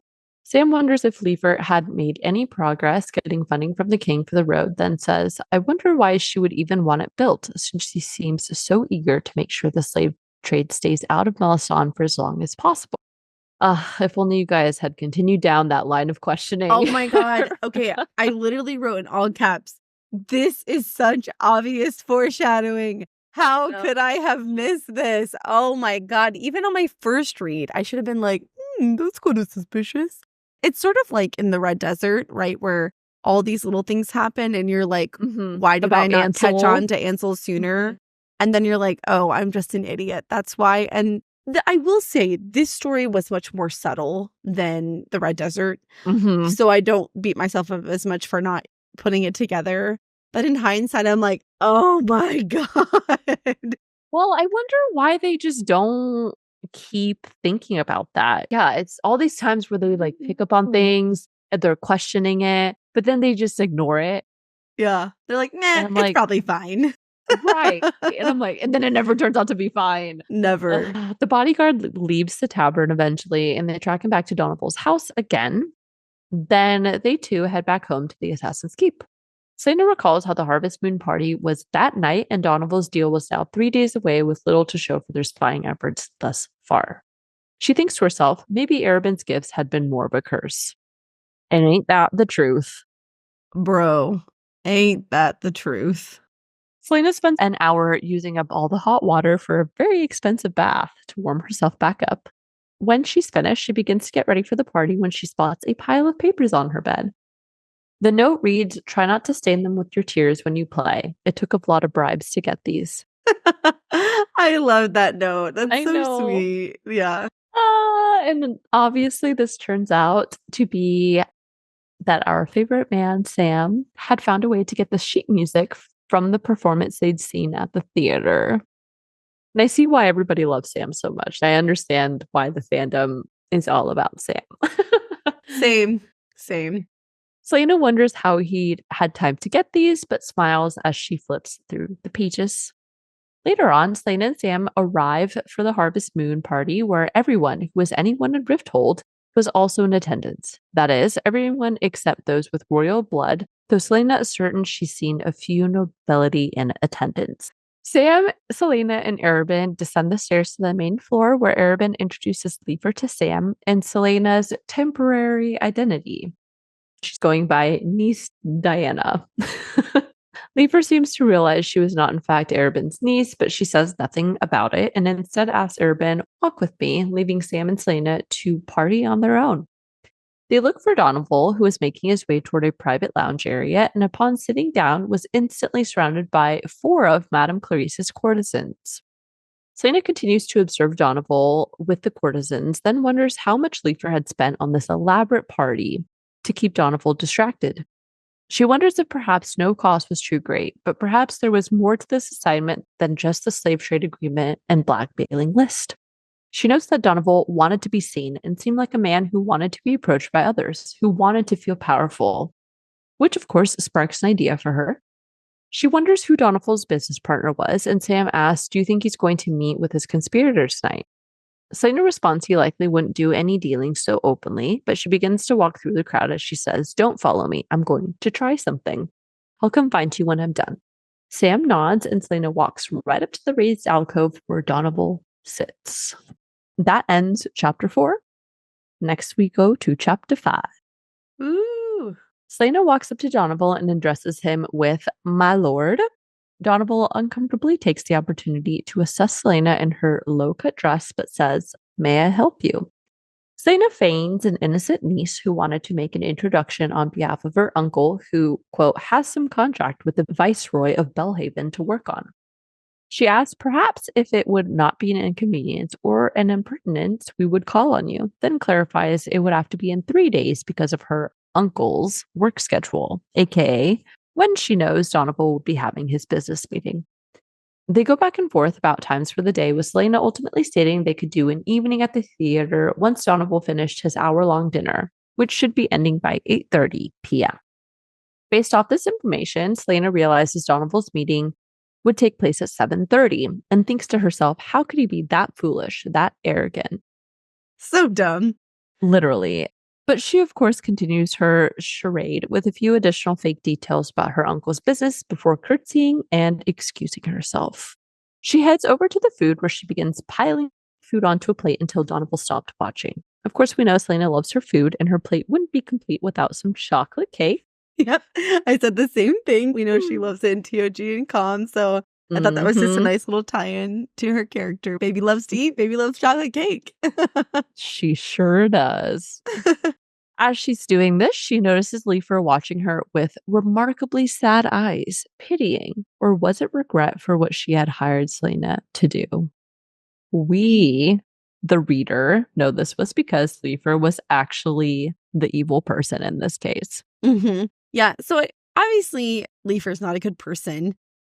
I don't think she's like evil in the heart in the way that the king is, right? She's probably a complex person. And so I do wonder if, especially the pitying part, is because she does feel not bad, but she feels some kind of way because she knows that her and Arobynn are like pulling a scheme on her. And she obviously has to know that. I guess we don't know for sure, but I'm assuming Arobynn has let her know that he's basically using Celaena to trick her. Yeah. Is my impression. I don't know. She also has like no hesitation about taking Casita later on either. Well, granted, I guess she wouldn't take that. Yeah, she buys her. I guess that's true. And I kind don't of once know. in a lifetime investment opportunity. At the end of the day, though, if you're going to participate in the slave trade, probably doesn't make you. No, I don't think she's a good person by any means, but I don't think she's like fully evil. But I think she's a complex person who probably does feel a little bit, I guess, guilty or pitying is really the right word. Yeah. As far as using Celaena, yeah, I guess, as a means to an end. But Sam comes up to Celaena and she fills him in on the information she had learned regarding the meeting time. Then she says, now that I got what I came for, I want to dance. So drink up, Sam Cortland. We're not washing our hands in blood tonight. Celaena goes on to dance for what seems like several hours amongst the young and beautiful youths of Melisande and Rifthold. As she touches fingers with a courtesan on a swing above her, Celaena realizes this was more than a party. It was a performance, an orgy, and a call to worship at the altar of excess, and Celaena was a willing sacrifice. Some interesting language in this show. I know. An orgy. Yeah. I didn't think I would see that word in this book. I know it has I different know. meanings, and different connotations, but I was just kind of like, Yeah, oh, okay. Interesting. it's a party of excess. Now, of course, Celaena's carefree experience contrasts with a stiffer Sam who dances alone, occasionally detangling himself from the arms of a girl who saw his beautiful face and tried to seize him for her own. Celaena also observes Arobynn sitting with Leifer and a few others, all with lowered brows and tight-lipped expressions. Eventually, the clock strikes 3 and a glimmer of movement reveals 4 young men wearing masks standing atop the steps. So Ooh! Celaena notes the dark-haired and very handsome youth was the ringleader, and the fine clothes and the mask they wore marked them as nobility. One of the strangers keeps close to the dark-haired one, equipped with a sword and looking displeased to be there. Which, Gee, I wonder who that could be. Celaena makes eye contact as she dances, and eventually the dark-haired one approaches and whispers to her, "Some party." Celaena twists to see sapphire eyes gleaming at her. Sapphire eyes, Dorian. Dorian. If this isn't Dorian, I'm done. I'm done if it's not Dorian. It has to be. I feel very strongly that this had to be Dorian and Kale for sure. But I really love that. Like, I love. What a nice tie-in. I know. And it's crazy to think about. This is now the second time that they've met and they don't know it because remember Yes, in when she was prom, younger. when she was like 8 and he spilled tea on her dress and she made her cousin beat him up. And then now at this party. And so I do wonder if in the series they'll ever put the pieces together and realize that probably when Dorian finds out she's Aelin. But I don't know if they'll ever put the pieces together about this particular party, but it's a nice time. Yeah. Well, I do feel like this party probably contributes to why Dorian, throughout TOG especially, he kept making references to how he felt like Celaena was familiar to him in some way. And I think probably the combination of when they were younger as kids and then maybe even this party to some extent. Yeah. Because Celaena seems distinct in a way, Yes, like we know she has very absolutely. unique eyes with her Fey lineage and everything. And so I would imagine that she isn't somebody you She's hard to necessarily. forget. Yeah. But obviously they didn't get a chance to like really get to know each other or anything in this situation. So I could also see how you might forget about it, but you still like vaguely remember it, right?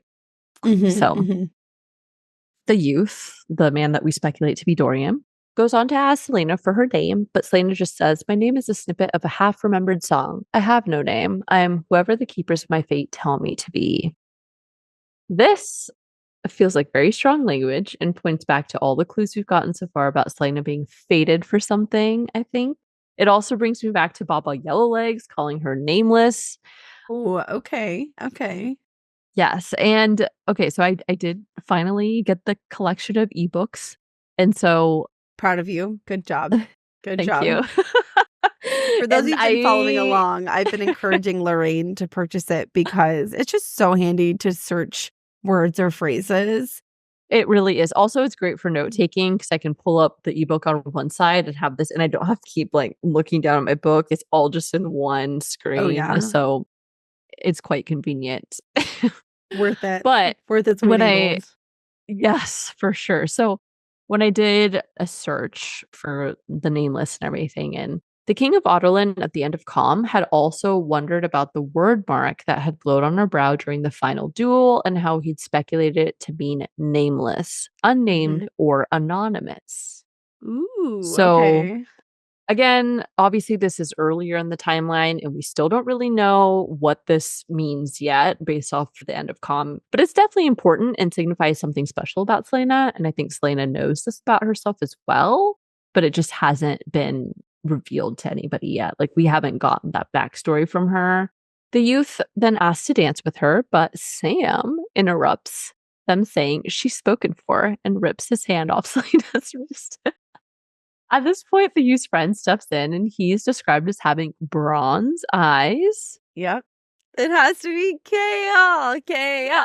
Kale. Kale. Well, especially because Kale's response is protective, right? We know that he's the captain of the guard. He's probably there to protect Dorian. So when Sam approaches and rips his hand off, he's there in an instant, which makes sense given the protective nature of Chaol's position relative to Dorian. And then the bronze eyes, too, solidifies it. And she does call out that he has a sword, which we know Chaol has a distinct sword in TOG and Com, too. They don't describe the pommel, so it's hard to say for sure. But I mean, come on. It has to be. It really has to be. And then Dorian's response also, he says, my mistake, and then winks at Celaena. And we know Dorian loves to wink. He's a winker for sure. So much so that it made Nehemia uncomfortable in TOG. That's right. I forgot about that. He winks too much. He winks too much. Celaena, of course, gets upset with Sam, per usual, but he says, you're drunk. Let me take you home. They have another small argument where more feelings are revealed as Sam proves yet again that he deserves the fan base's collective love for him when he says, well, I care what you think of me. I care enough that I stayed at this disgusting party just for you. And I care enough that I'd attend 1,000 more like it so I can spend a few hours with you when you aren't looking at me like I'm not worth the dirt beneath your shoes. Oh, I'm so mad at Celaena for even making him feel like that one time. I know. Again, I definitely understand why everybody loves Sam so much. He's just, he has like never faltered in his love for her. And he always looks out for Celaena's best interest too. And he's so patient with her. No, and he has such a good heart. You can just tell that he just has a good heart. And I feel like that's evident even when he's nice to Lysandra, right? Lysandra is not the most pleasant person. And he seems to have a higher level of emotional intelligence than most characters in the story, but also most 17-year-old boys. Because when he points out she just wants your attention, your validation, he's very perceptive. And I think it's hard not to like that. Yeah, I agree. This does give Celaena some pause, and it stops her flare of anger she was starting to feel. But being a bit drunk, she just says, I don't need to be fighting with you. Can't we just try to enjoy ourselves right now? But then she ultimately admits, I don't know how to be your friend yet. I don't know how to be anyone's friend. Sam just shakes his head, smiles at her, and says, go have fun. We'll talk in the morning. Then vanishes into the crowd, and Celaena continues dancing again. The next morning, Celaena looks out over the Avery River from her new apartment. The apartment was hidden in a fake warehouse and was the last place anyone would expect her to purchase a home. But this place was hers and hers alone. She still has yet to tell Arobynn about her plans to leave. As she continues looking over the city, she thinks to herself, there is more to the world, bigger things, more beautiful things, more real things. Her future was hers, and she had 3 trunks of gold hidden in her room that would solidify it. She could make of her life what she wanted. And that ends chapter 5. All right, moving on to chapter 6.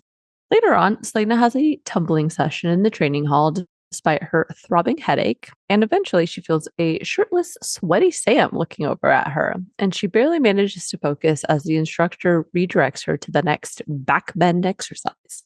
Sam walks over, dismisses the trainer, and they begin discussing their plans to break into Donoval's house to get a sense of what and how many documents there are before he shares them with his partner. Sam, unfortunately, won't be able to attend because he has guard duty for Lysandra's bidding rehearsal, but could help if she waits for him. Celaena declines, stating, I think I can handle this, despite Sam's warning of danger in going alone.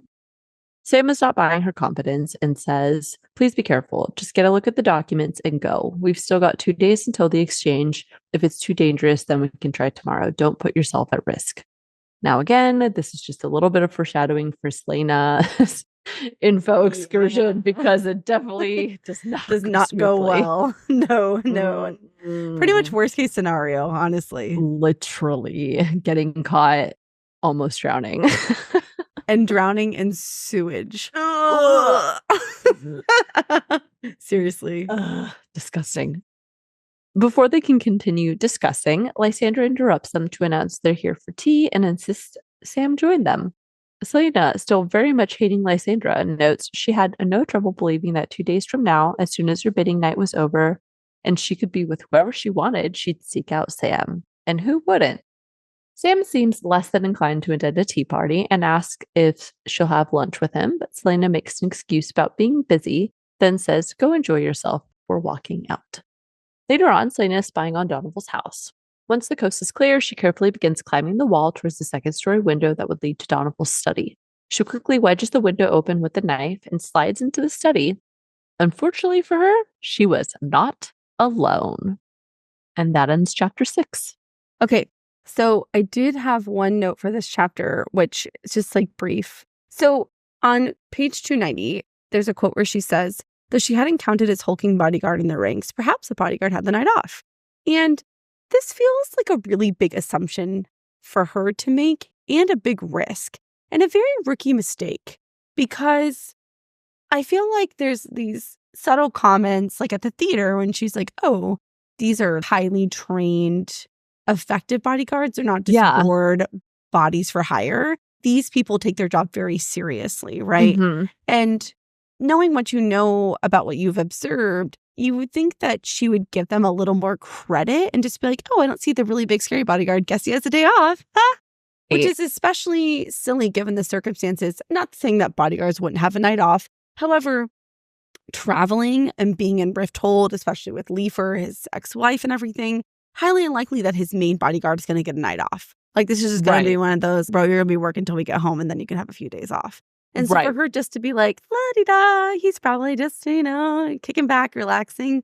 It feels like a rookie mistake for her. And obviously she, gets a huge consequence for overlooking that. But it seems a little odd to me that she would make that kind of mistake.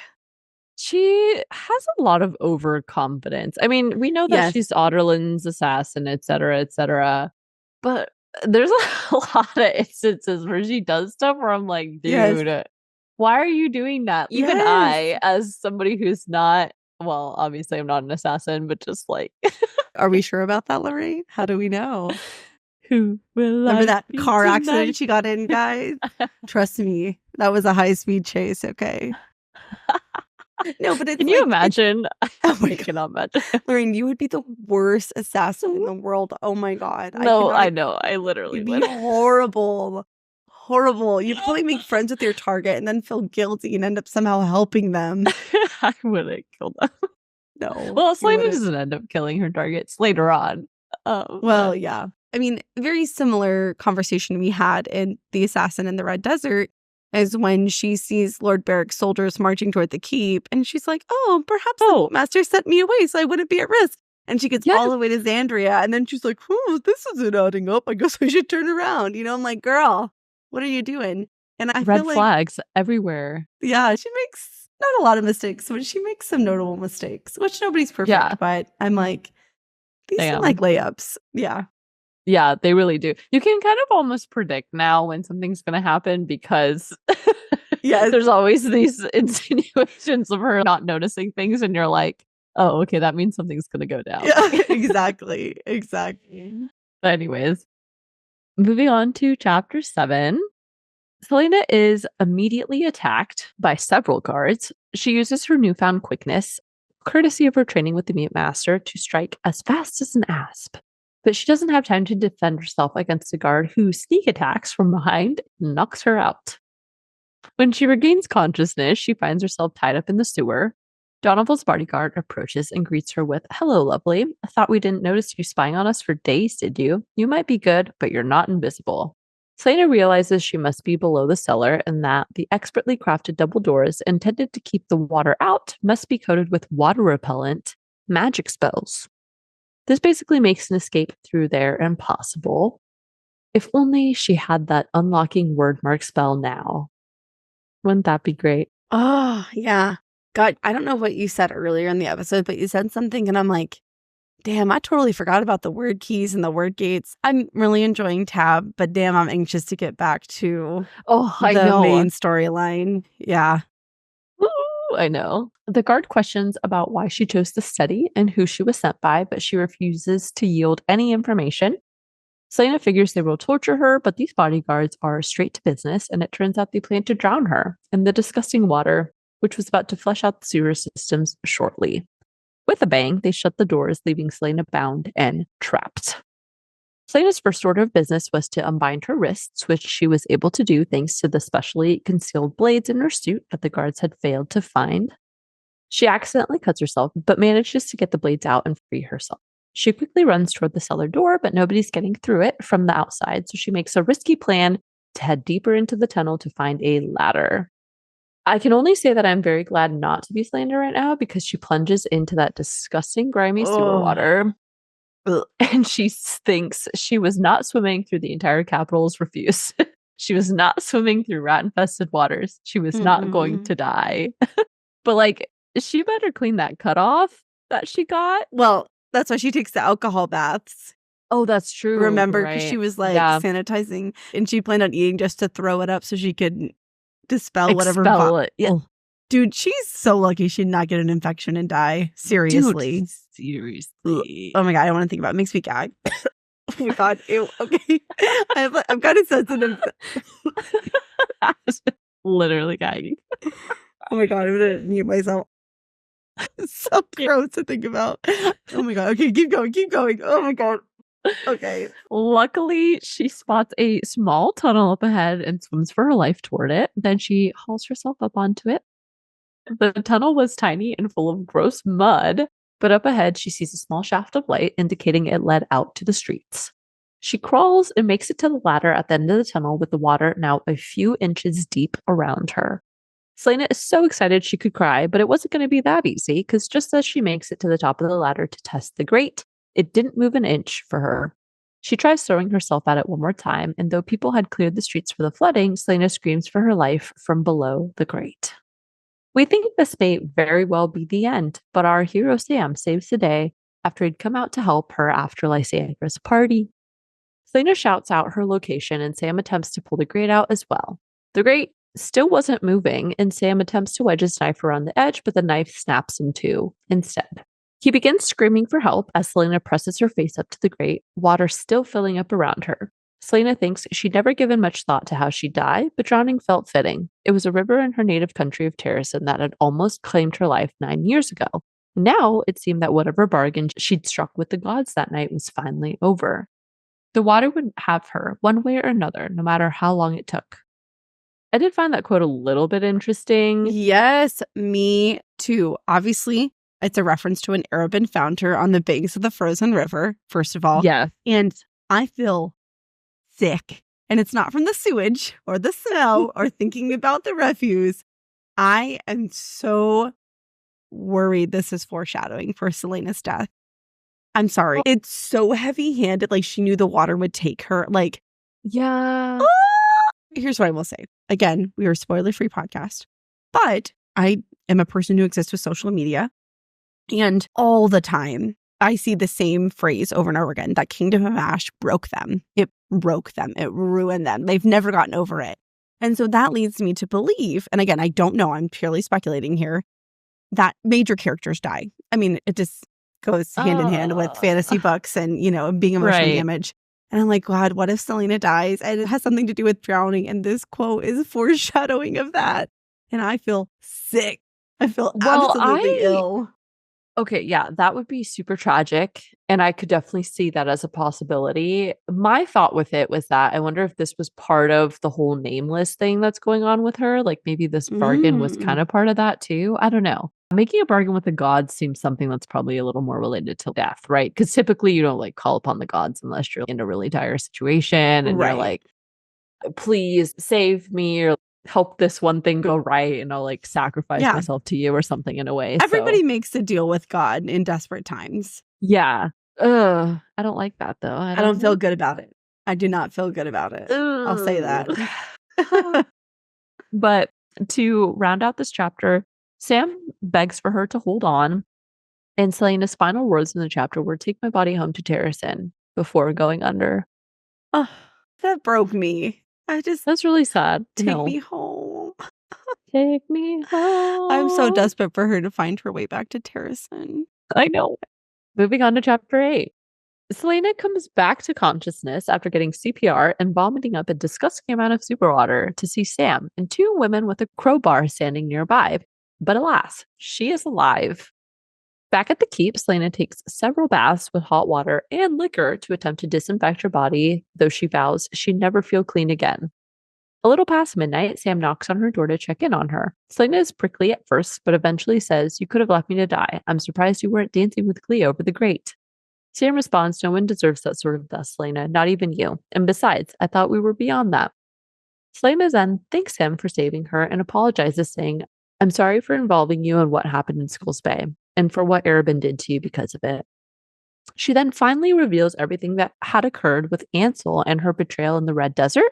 And when she finished, Sam's eyes were bright with sorrow and wonder. He reaches to touch the scar on her neck, then simply says, I'm sorry. And we can now declare all berries officially broken down between them. Celaena resolves that their mission just got a lot more complicated because you didn't try to drown Otterlin's assassin in a sewer and get away with it. Not in 1,000 lifetimes.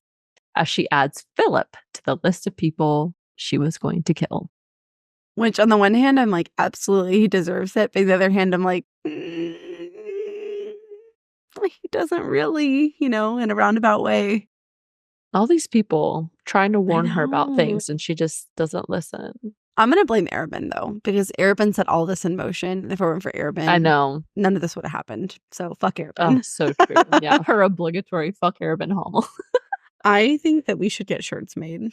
Absolutely. I'm on board with this. 100%. I'll make a sticker. I would like a nice sticker to put. Ooh, yeah. What a niche sticker. But when people know, they would know exactly. Yeah. I suppose we should finish this series first, just to be sure. It's like the people who got Tamlin tattoos after Court of Thorns and Roses. Oh, that's true. Oh, yeah. They fucked around and found out. You know what I'm saying? So maybe we should finish the series. I highly doubt that Arobynn will redeem himself and become a hero. But, just to be safe. I guess never say never, but that's maybe a 1% chance. Anyways, chapter 9. The next day, Celaena pays Arobynn a visit where she comes prepared with her 3 trunks of gold. She says, I think this covers my debt and then some, and then adds, I want to keep working with you, but you don't own me anymore. Arobynn seemingly takes the news well, but Celaena decides not to tell Arobynn about the apartment and that she'd be moving out. He goes on to ask where the money came from, and Celaena tells him the Mute Master had given it to her for saving his life. Arobynn, again, seems unnervingly calm, given everything we know about him, but he just says, you're a free woman. Good luck with Donoval tomorrow night. Let me know if you need any help. Celaena jokingly responds, as long as you don't charge me for it. And Arobynn responds, I would never do that to you, as something that looked like hurt flickered in his eyes. I just have one really dumb note for this part of the chapter. It's so dumb, but I'm really fixated on it. I don't understand why she gave him all the money, because even in the chapter it says, I think this covers it and then some. And then I'm some. like, why didn't you just count it? It's very likely she gave him more than she owed him. And I don't know why. That just really bugged me. I'm like, Celaena, count that money or have a servant do it or something. Don't just be giving him money for free. I don't know. I'm just so dumb, but it really bothered me. That's a good point. Especially because she mentions a couple times that I think she's a little worried about her financial security because giving him all that gold is going to deplete her savings and she's going to be on her own, quote unquote. Well, that's why she took this job anyways, because she knows she needs the backup income. Yeah. And I'm like, why did you give him all that extra money? That's a good point. I don't understand. Like, you could have easily had a servant do it, And if a servant was going to steal a few gold coins, who cares? I don't know. It's just weird. I don't know. Maybe she was just giving extra just to be really super sure that he would. Like, she thought if she gave him a little extra or something, it would make him more likely to accept that she was leaving. I don't know. But yeah, but then she could have used the extra to help Sam too. I don't know. It's weird. That's true. It just kind of bothers me. It's just a dumb little thing, but I didn't like it. It would be like if I owed you, $50, I just gave you a wad of cash, Like, right. Like, it's just weird. Financial literacy and planning. Here with the Booked on Fantasy podcast. Celaena then leaves, feeling oddly dissatisfied with this interaction. Now, we know Arobynn is a cold, calculated piece of shit, and there's no way he was just going to let her go that easily. We should have known better.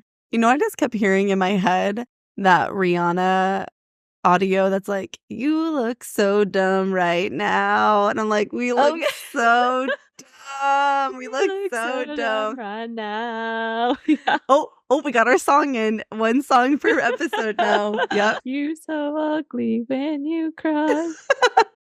You know what? We got to do karaoke podcast, car karaoke. Next time we're together, we're going to do it. Okay. Yes. Podcast karaoke. Okay. But yeah.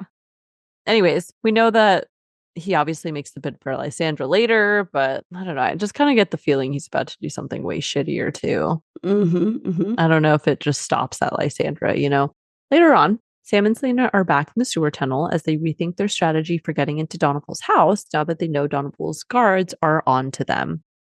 Remembering they now knew the house's cellar door led out to the sewer, they make a plan to enter through there when a servant comes out to empty the trash. They make their way back out of the sewer, and Sam brings up Celaena's new status as a free woman.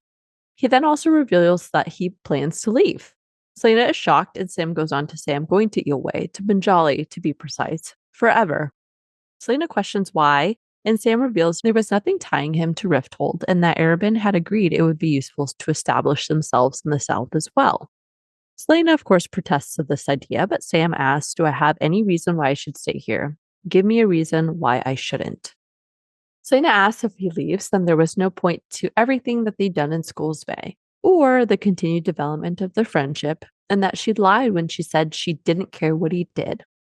Sam goes on to reveal that despite hating Arobynn for what he had done, he hadn't been able to leave until Celaena was back and he knew she was safe. Arobynn had also known this and exploited it as a weakness by making him help Lysandra, knowing he'd always have the winning hand because he had Celaena. Sam says to her, I spent every day this summer hoping you'd come back in one piece. More than that, I hoped you'd come back and take revenge for what he'd done to you. And now that you're fine, now that you've paid off your debt, I can't stay in Rifthold. Not after all the things he's done to us. Celaena begs him to stay, but fails to say the one thing Sam wants to hear. She demands to know why he can't let it go, and Sam says, because I love you. I have for years. And he hurt you and made me watch because he's always known how I felt too. But if I asked you to pick, you'd choose Arobynn, and I can't take it. Oh, poor Sam. But Celaena finally opens up to him and says, you're a damned idiot because I'd pick you. And then kisses him. Yay! We've talked about this so much, but this was definitely one of those circumstances that I disliked about fantasy books, where you have that conflict to keep the tension going between characters. Yes. And we already mentioned this, and how Celaena just wasn't very nice to Sam for quite a long time. But despite that, he loved her anyway. I know. Oh, even though she really wasn't deserving, he saw the good in her. Yeah. That ends chapter 9. Moving on to chapter 10. The kiss quickly turns into a deep makeout session, and it's lucky they're so distracted they forget they were in a nasty sewer. But honestly, good for them. Because I have something very exciting to share here. So, okay. Celaena and I actually have something in common, and that is that we both had our first kiss in a sewer. What? Okay, well, let me clarify. Ew, why? I wasn't they're in an underground sewer. Okay, I was not. I don't know about other places. I'm only speaking for Texas. We have a lot of areas where we have these, I think they're called culverts. They're these really large, long, concrete, almost like paths. And they're I've seen used those for before, rain yeah. overflow. Yeah. For rain overflow or, whatever. And my first kiss, I was in one of those culverts, which is kind of like a sewer thing.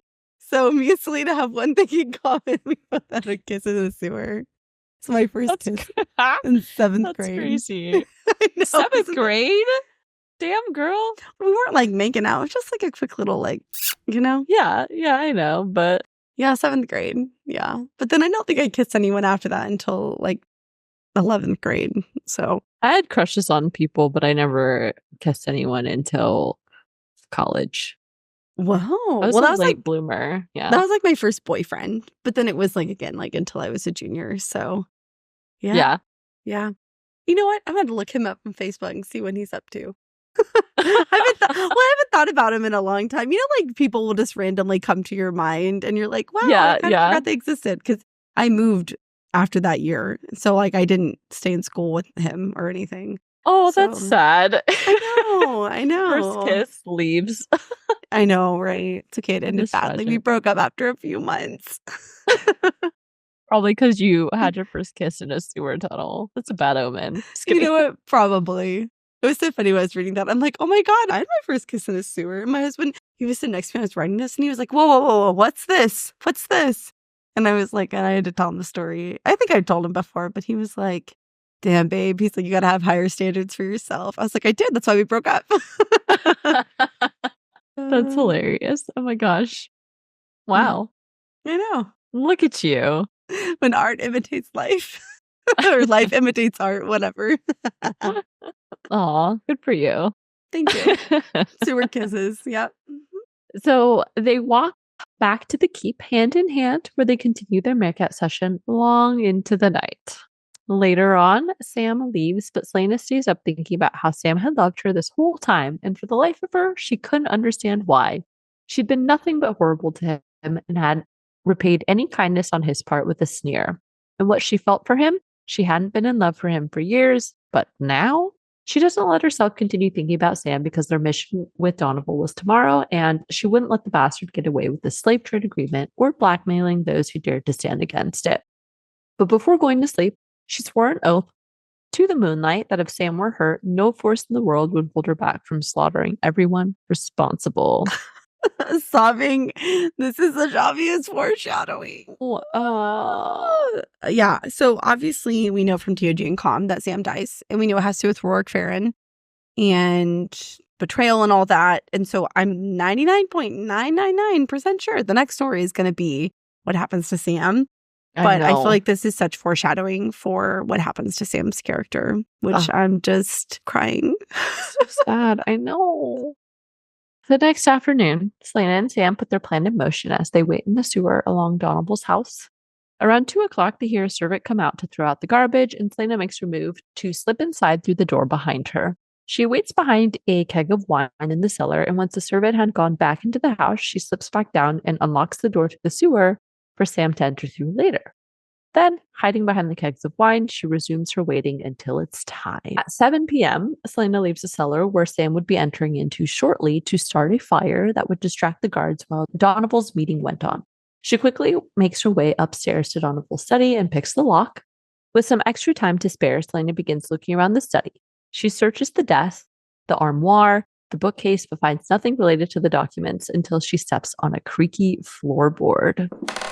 After wedging it up, ta-da! She's found the papers. But as she begins looking through them, she realizes that the plans went beyond the names of people in Melisande.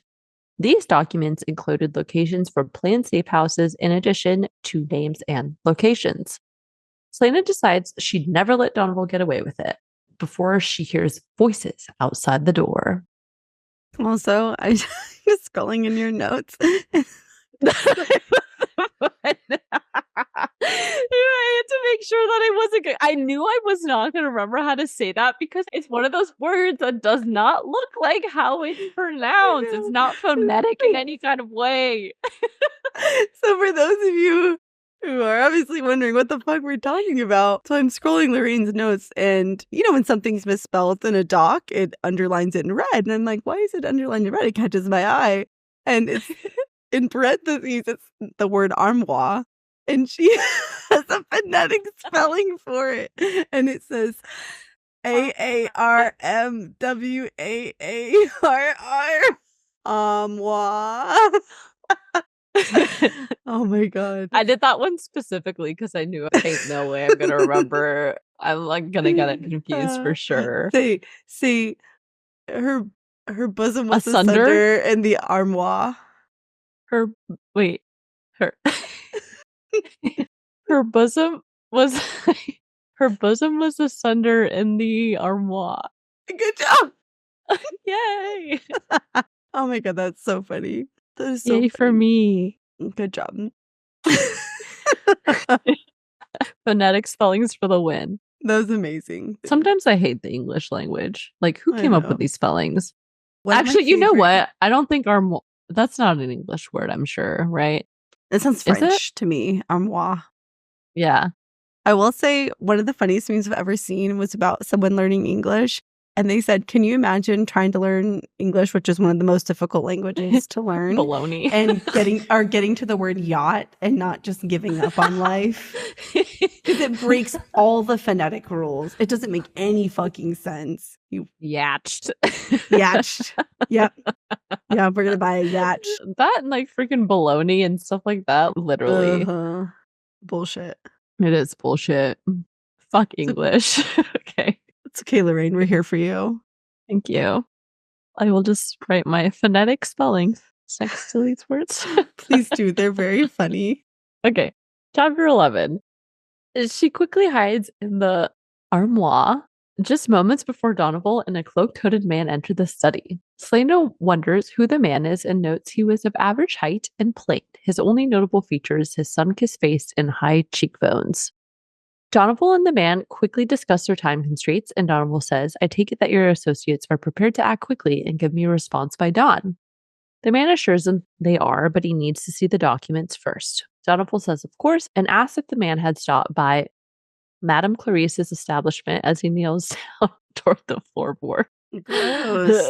That is the one thing about Donovan's character. Like, you feel bad for him because he's obviously a good enough person. He tries to prevent the slave trade, but he is creepy as fuck.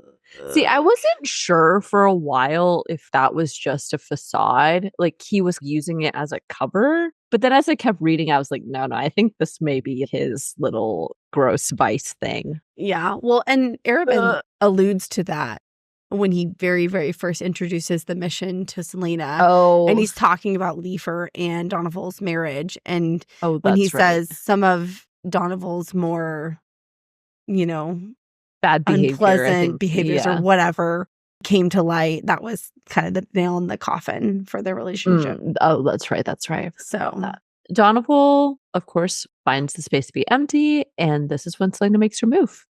She quickly kills Donovan just as an explosion from Sam's portion of the mission rocks through the house.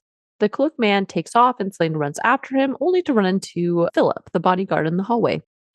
Philip says, what have you done? Before launching himself at her. They begin fighting for a bit, and Philip roars, you have no idea what you've just done. Then charges at her again, only to get sliced by Celaena. Philip slumps to the floor, and as he dies, he manages to say, Donovan loved his country. You don't know anything. She didn't. She Bye-bye. didn't know nothing. I know. When he said, did Leifer hire you? I was like, fuck. Fuck. I knew something was wrong. I'm sure the consequences of this were like pretty massive for the anti-slavery movement, right? I wasn't quite sure where I was going to put this, but I'll just say it here. Well, actually, I don't know if this is sure. I was wondering, do you think that whatever Donoval's been doing has to be connected with the rebel movement that was in Rifthold that we learn about in Crown of Midnight? Do you think they were related, or do you think it's like separate? I think Totally this is separate? Yeah, I do. Oh. I never got the impression in Com that the rebel group in Rifthold had, I'm sure they was probably slavery. did support slavery, but I don't think that was a primary goal. Their primary goal was getting rid of the King of Ireland. Okay. Yeah, I really don't think their primary focus was on slavery at all. Okay. I was only wondering because, Leifer threatens to kill, or not to kill. She threatens to give the king the list of people. And then the king obviously assigns Celaena to start killing off some people. And I was almost wondering if maybe he had gotten that list somehow. It's possible. And that's how he was deciding. Yeah. It's possible. But there's just not enough context. No, but it's very possible. Right. Maybe it'll come up again. I don't think so, though. Yeah, I guess it's possible that they're just kind of related, but not the same. So Celaena takes out the other guards in the house, then races outside after the cloaked man. She begins tracking him and spots him heading into an alley that led toward the Avery River. Celaena stalks the man into an alley where he is stuck because he's unable to make it over the wall. She gets closer and the man spits out, go to hell, before lighting his documents on fire and poisoning himself. Celaena quickly stamps out the papers, half of which were already burned, and discovered these papers were not just a trade agreement. These contained names and numbers and locations of safe houses, but these were in Otterlin, even stretching as far north as the border with Terrason. Immediately, Celaena realizes something is off because why would the man kill himself to keep this info secret if he'd planned to share it with Donovan? She remembers Philip's words to her stating, you know nothing. Feeling unnerved by this realization, Celaena decides to burn the man's documents because it was the only thing she had to offer. Celaena finds Sam slumped against a wall in the alley, a hand over his chest. She demands to know if he was hurt. He responds he was fine, though Donoval's guards had spotted him and started shooting at him. One of them, it hit me right in the heart. I thought I was dead, but the arrow clattered right out. It didn't even touch my skin. He peels open the suit where he sees spider silk. No wonder this damn suit was so expensive. And Celaena refrains from telling him the truth. He asks, "Is it done then?" And Celaena kisses him, then says, "It's done." Oh, oh, so I cute. know. Yeah. Saved his life. I just think it's so sweet that she gave Sam the spider silk because, I mean, obviously it would have been very valuable for her too. And we speculated in the last episode about what happened to it, and we discussed it earlier in this episode because it's not mentioned again in TOD Com. And so now my wondering is what happens to it after this, because we know it's sewn into Sam's suit. So it's really a question of what happens to the suit. I'm assuming the suit gets lost. I feel like Sam was probably, I mean, again, I don't know. I'm speculating Sam was probably wearing it when he got captured by Rourke Farron. Yeah. They'd take it off of him, and then likely it trades hands after that. Who knows? But yeah, I don't know why I'm fixated on the spider silk and what happened to it. Maybe just because Celaena places such a high value on it. You know, it's such a rare item. So I'm like, where is it? What's happening to it? I don't think we'll ever find out, but I would like to know. Yeah, I do wonder if maybe she'll get some again. I'm kind of hoping she does, because I feel like it'd be very useful to have that. Oh, God, yes. I mean, I think we speculated in the last episode that the Stygian spiders are going to come up again. And that merchant, and there's something definitely going on with that. So yeah, I think we're done talking about spider silk. Our spidey senses are tingling. All right, chapter 12. Later on, Celaena strides into Arobynn's study to discuss post-mission details and for her to announce she was paying off her debts to him. Arobynn is not happy with how the mission went down, citing the messy job she had done by torching Donoval's house. He goes on to state, "You won't be paid for this. I know for certain Leifer won't pay you. She wanted a body and both documents. You only gave me one of the three." Celaena confidently asserts that was fine because Bartingale's allies were safe and she'd prevented the trade agreement from happening. This is when we get a major plot twist from Arobynn, who mocks her for not figuring it out and then reveals the truth. He says there was never a trade agreement and Leifer had actually been in league with the king, negotiating information for a slave trade in exchange for funds to build the road in Melisande. Celaena, in that moment, realizes that Donoval had actually been working to help the slaves, not sell them. Arobynn informs her that Leifer wouldn't speak to the king yet, not until she spoke with the people on the list to, quote, persuade them to support her business endeavors. But if they didn't, she'd likely give the documents to the king. So that quote was what kind of made me think that maybe the king somehow did get a list of people. Okay. Because obviously Celaena was very caught off guard by the fact that Archer was on the list. Archer lives in Rifthold. And I see. Yeah. So that was kind of why I thought that. But I mean, again, we don't really get any more details than that. I just found it kind of interesting. So Celaena is disgusted and asks if this whole mission was his continued punishment to her for what she'd done in Skulls Bay. Arobynn replies he regrets beating her, though she did lose him a lot of money from her interference. He then says, "You might be free of me, but you shouldn't forget who I am, what I am capable of." We won't make that mistake again. Well, that line alone seems like pretty strong foreshadowing that he is going to do something else later on. So you're right. I get bad vibes from Arobynn per usual. Celaena gets up to leave, and on her way out, she informs him she sold Casita to Leifer, which was so sad. And then, but she does use the money to say that she's paying off Sam's debt as well. Yeah. I like that we get a little tidbit about Casita because in the last episode, we actually had a discussion about what happened to her. And I think we were on the same page in that we thought that she got left in the Red Desert with the silent assassins. So in the same thought, I was like, oh, she brought her back to Rifthold. And I was like, oh, she sold her to Leifer Bartingale, which it's sad enough that she had to sell her, but it's even worse that she sold her to fucking Leifer. You know, it couldn't have been to like a nice, good person. I really hope we see Casita again and that Celaena gets her back. And I don't know why, but I have a good feeling that we will. We will get Casita. I hope so. They're but so also, cool, all the horses. I know, but I guess it is nice to know that the money is going to help Sam. So, Well, yeah, but then Sam also dies. So okay, well, just rain on my parade, okay? it's so sad. I hate this. The Assassin's Blade is truly just like, Oh, it's torture. it's just fucked up thing after fucked up thing. Like everything. And you know what's coming. You know I where it know. ends. You know it ends with her capture, Sam's death, and her going to Endovir. You're like, ugh.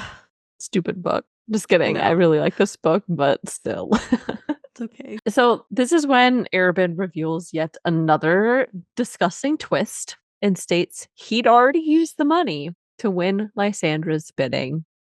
So as we mentioned at the very beginning of the episode, I highly suspect this is what Celaena had referred to in TOG when she said Arobynn had spent 500,000 gold marks in one sitting. And we were like, oh, maybe he has a gambling problem. Nope. Yep. The man just buys Hookers. hookers, prostitutes, like nope. out of spite too. And I I'm just know. like, what the hell? I had the exact same thing written. And, I was convinced, I'm like, he has to have a gambling problem or something.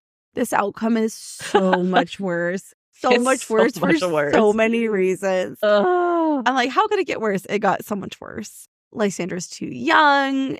He's had a hand in grooming her and bringing her upbringing. It's specifically done to punish Celaena. It's all horrible. It's all horrible to me.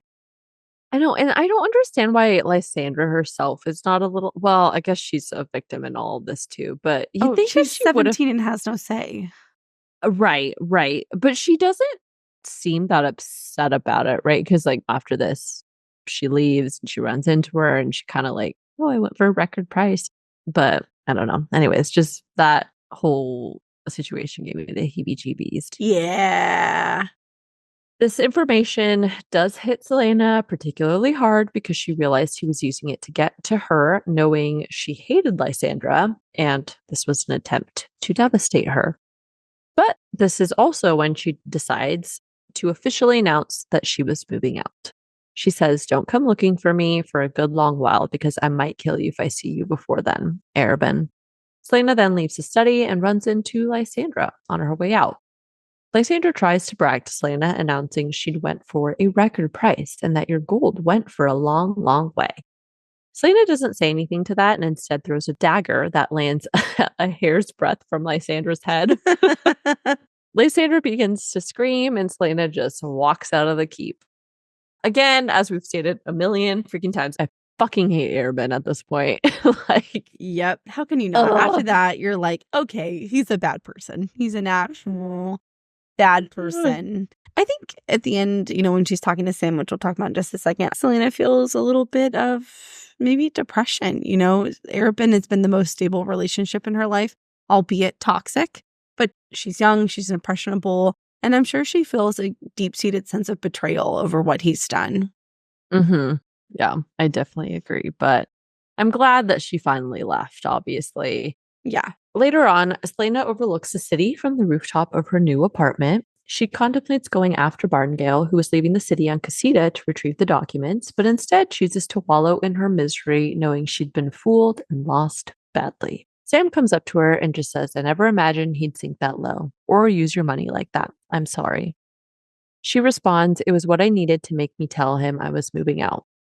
And then Sam goes on to ask how he could possibly repay her for buying him his freedom. And she says, I love you. From today onward, I want to never be separated from you. Wherever you go, I go, even if that means going to hell itself. Wherever you are, that's where I want to be forever. And then Celaena kisses him, and that ends the story. Wow. What a roller coaster of emotions. I love Sam. I hate Arobynn, but I love Sam. Yeah. So basically, the TLDR for this is Arobynn sucks and we love Sam. Yep. Pretty much sums it up. And Celaena is free for a little bit. For a very briefly. Well, that concludes our analysis. Now we just have our favorite moments and quotes to share. So what were your favorite moments from this short story? I gotta say, surprisingly, I did not have many. And actually, the more I think about the story, the more I realized I think it may actually be my least favorite of the 4 that we've read. It's not a bad story at all. I definitely enjoy reading it. I like seeing the relationship and the character development, but I did not have a lot of favorite moments, so this will be very quick. I love how much Celaena loves music, and in particular, I really enjoyed the description of her experience at the theater. I find that really enjoyable. And then I especially love Sam's gift to Celaena. It's especially thoughtful, especially in comparison to the gifts that Arobynn's been giving her. Like they're nice and she likes them and he knows her well, but this is something that like a gift of the heart. You know what I mean? Yeah. And especially the note with it where he says, try not to stain them with your tears when you play. It took a lot of bribes to get these. I just thought that was so sweet. It was really sweet. What were your favorite moments? I had a few, mostly just like quotes that I really liked. My first one was when she's getting her special spy suit and she says, not that she needed the suit to give her an edge, but she was Celaena Sardathian. Gods be damned. So didn't she deserve the very best equipment? Of course she did. Of course. Always the best for Celaena. And then I also liked when Sam and Celaena are at the theater and she says she didn't know why her heart thundered the way it did, but she didn't give herself a second chance to second guess as she twisted to look at him. She glanced once at his clothes and then said, "You look handsome." Oh, yeah, that was like kind of cute in the theater. Initial acknowledgement of feelings. So, yeah. And then I liked on page 200. All of these you're going to realize are mostly just about Sam and Celaena. Yes, they are. To each other. So he says, it was this whole monologue about how he cares about her. And he says, well, I care what you think of me. I care enough that I stayed at this disgusting party just for you. And I care enough that I attend 1,000 more like it so I can spend a few hours with you when you aren't looking at me like I'm not worth the dirt beneath your shoes. That's a little sad. I was like, you like that part? But it's so romantic. Like, it's just very, Sam is like the ultimate lover boy. I love him for that. Yes. And then I like when Celaena finally admits her feelings. So this was on page 312 and she says, "You're a damned idiot. You're a moron and an ass and a damned idiot because I'd pick you." And then she kisses him. Ah, yes. The kiss scenes were very, very sweet. It really gave me the Notebook vibes when they had that big fight and he's like, "I'm tired of you." And then they kiss and you're just like, that's kind of what it felt like. I know. Even if it's just for like a little bit, it's nice to see their relationship together. It is. But yeah, anyways, so that officially concludes our episode for today. Thank you all so much for joining us for another episode of the Booked Up Fantasy podcast. If you're loving the show, then check us out on social media through the links below. And that's all we've got for you guys today. So stay nerdy, everyone. And we'll catch you all next week for our final episode covering the Assassin's Blade. Woo! Woo! Bye! Bye! As a quick reminder, we will be discussing oh my God, I keep missing words. Addison, please give us the book report for our summaries. Whoops. Wow, that was really bad. I'm gonna drink some water. Which would specific. Oops. Celaena attends the theater as part of a reconnaissance. Oh my gosh. Arobynn is angry because she did sloppy work. I wrote sloppy worry. She wonders if Sam was heading to. Oh my gosh. There's a lot of weird words in here, and sometimes I can't just. Okay, yeah, word? And I'm like, did I mistype it or did I? Ascender. I forget. Okay.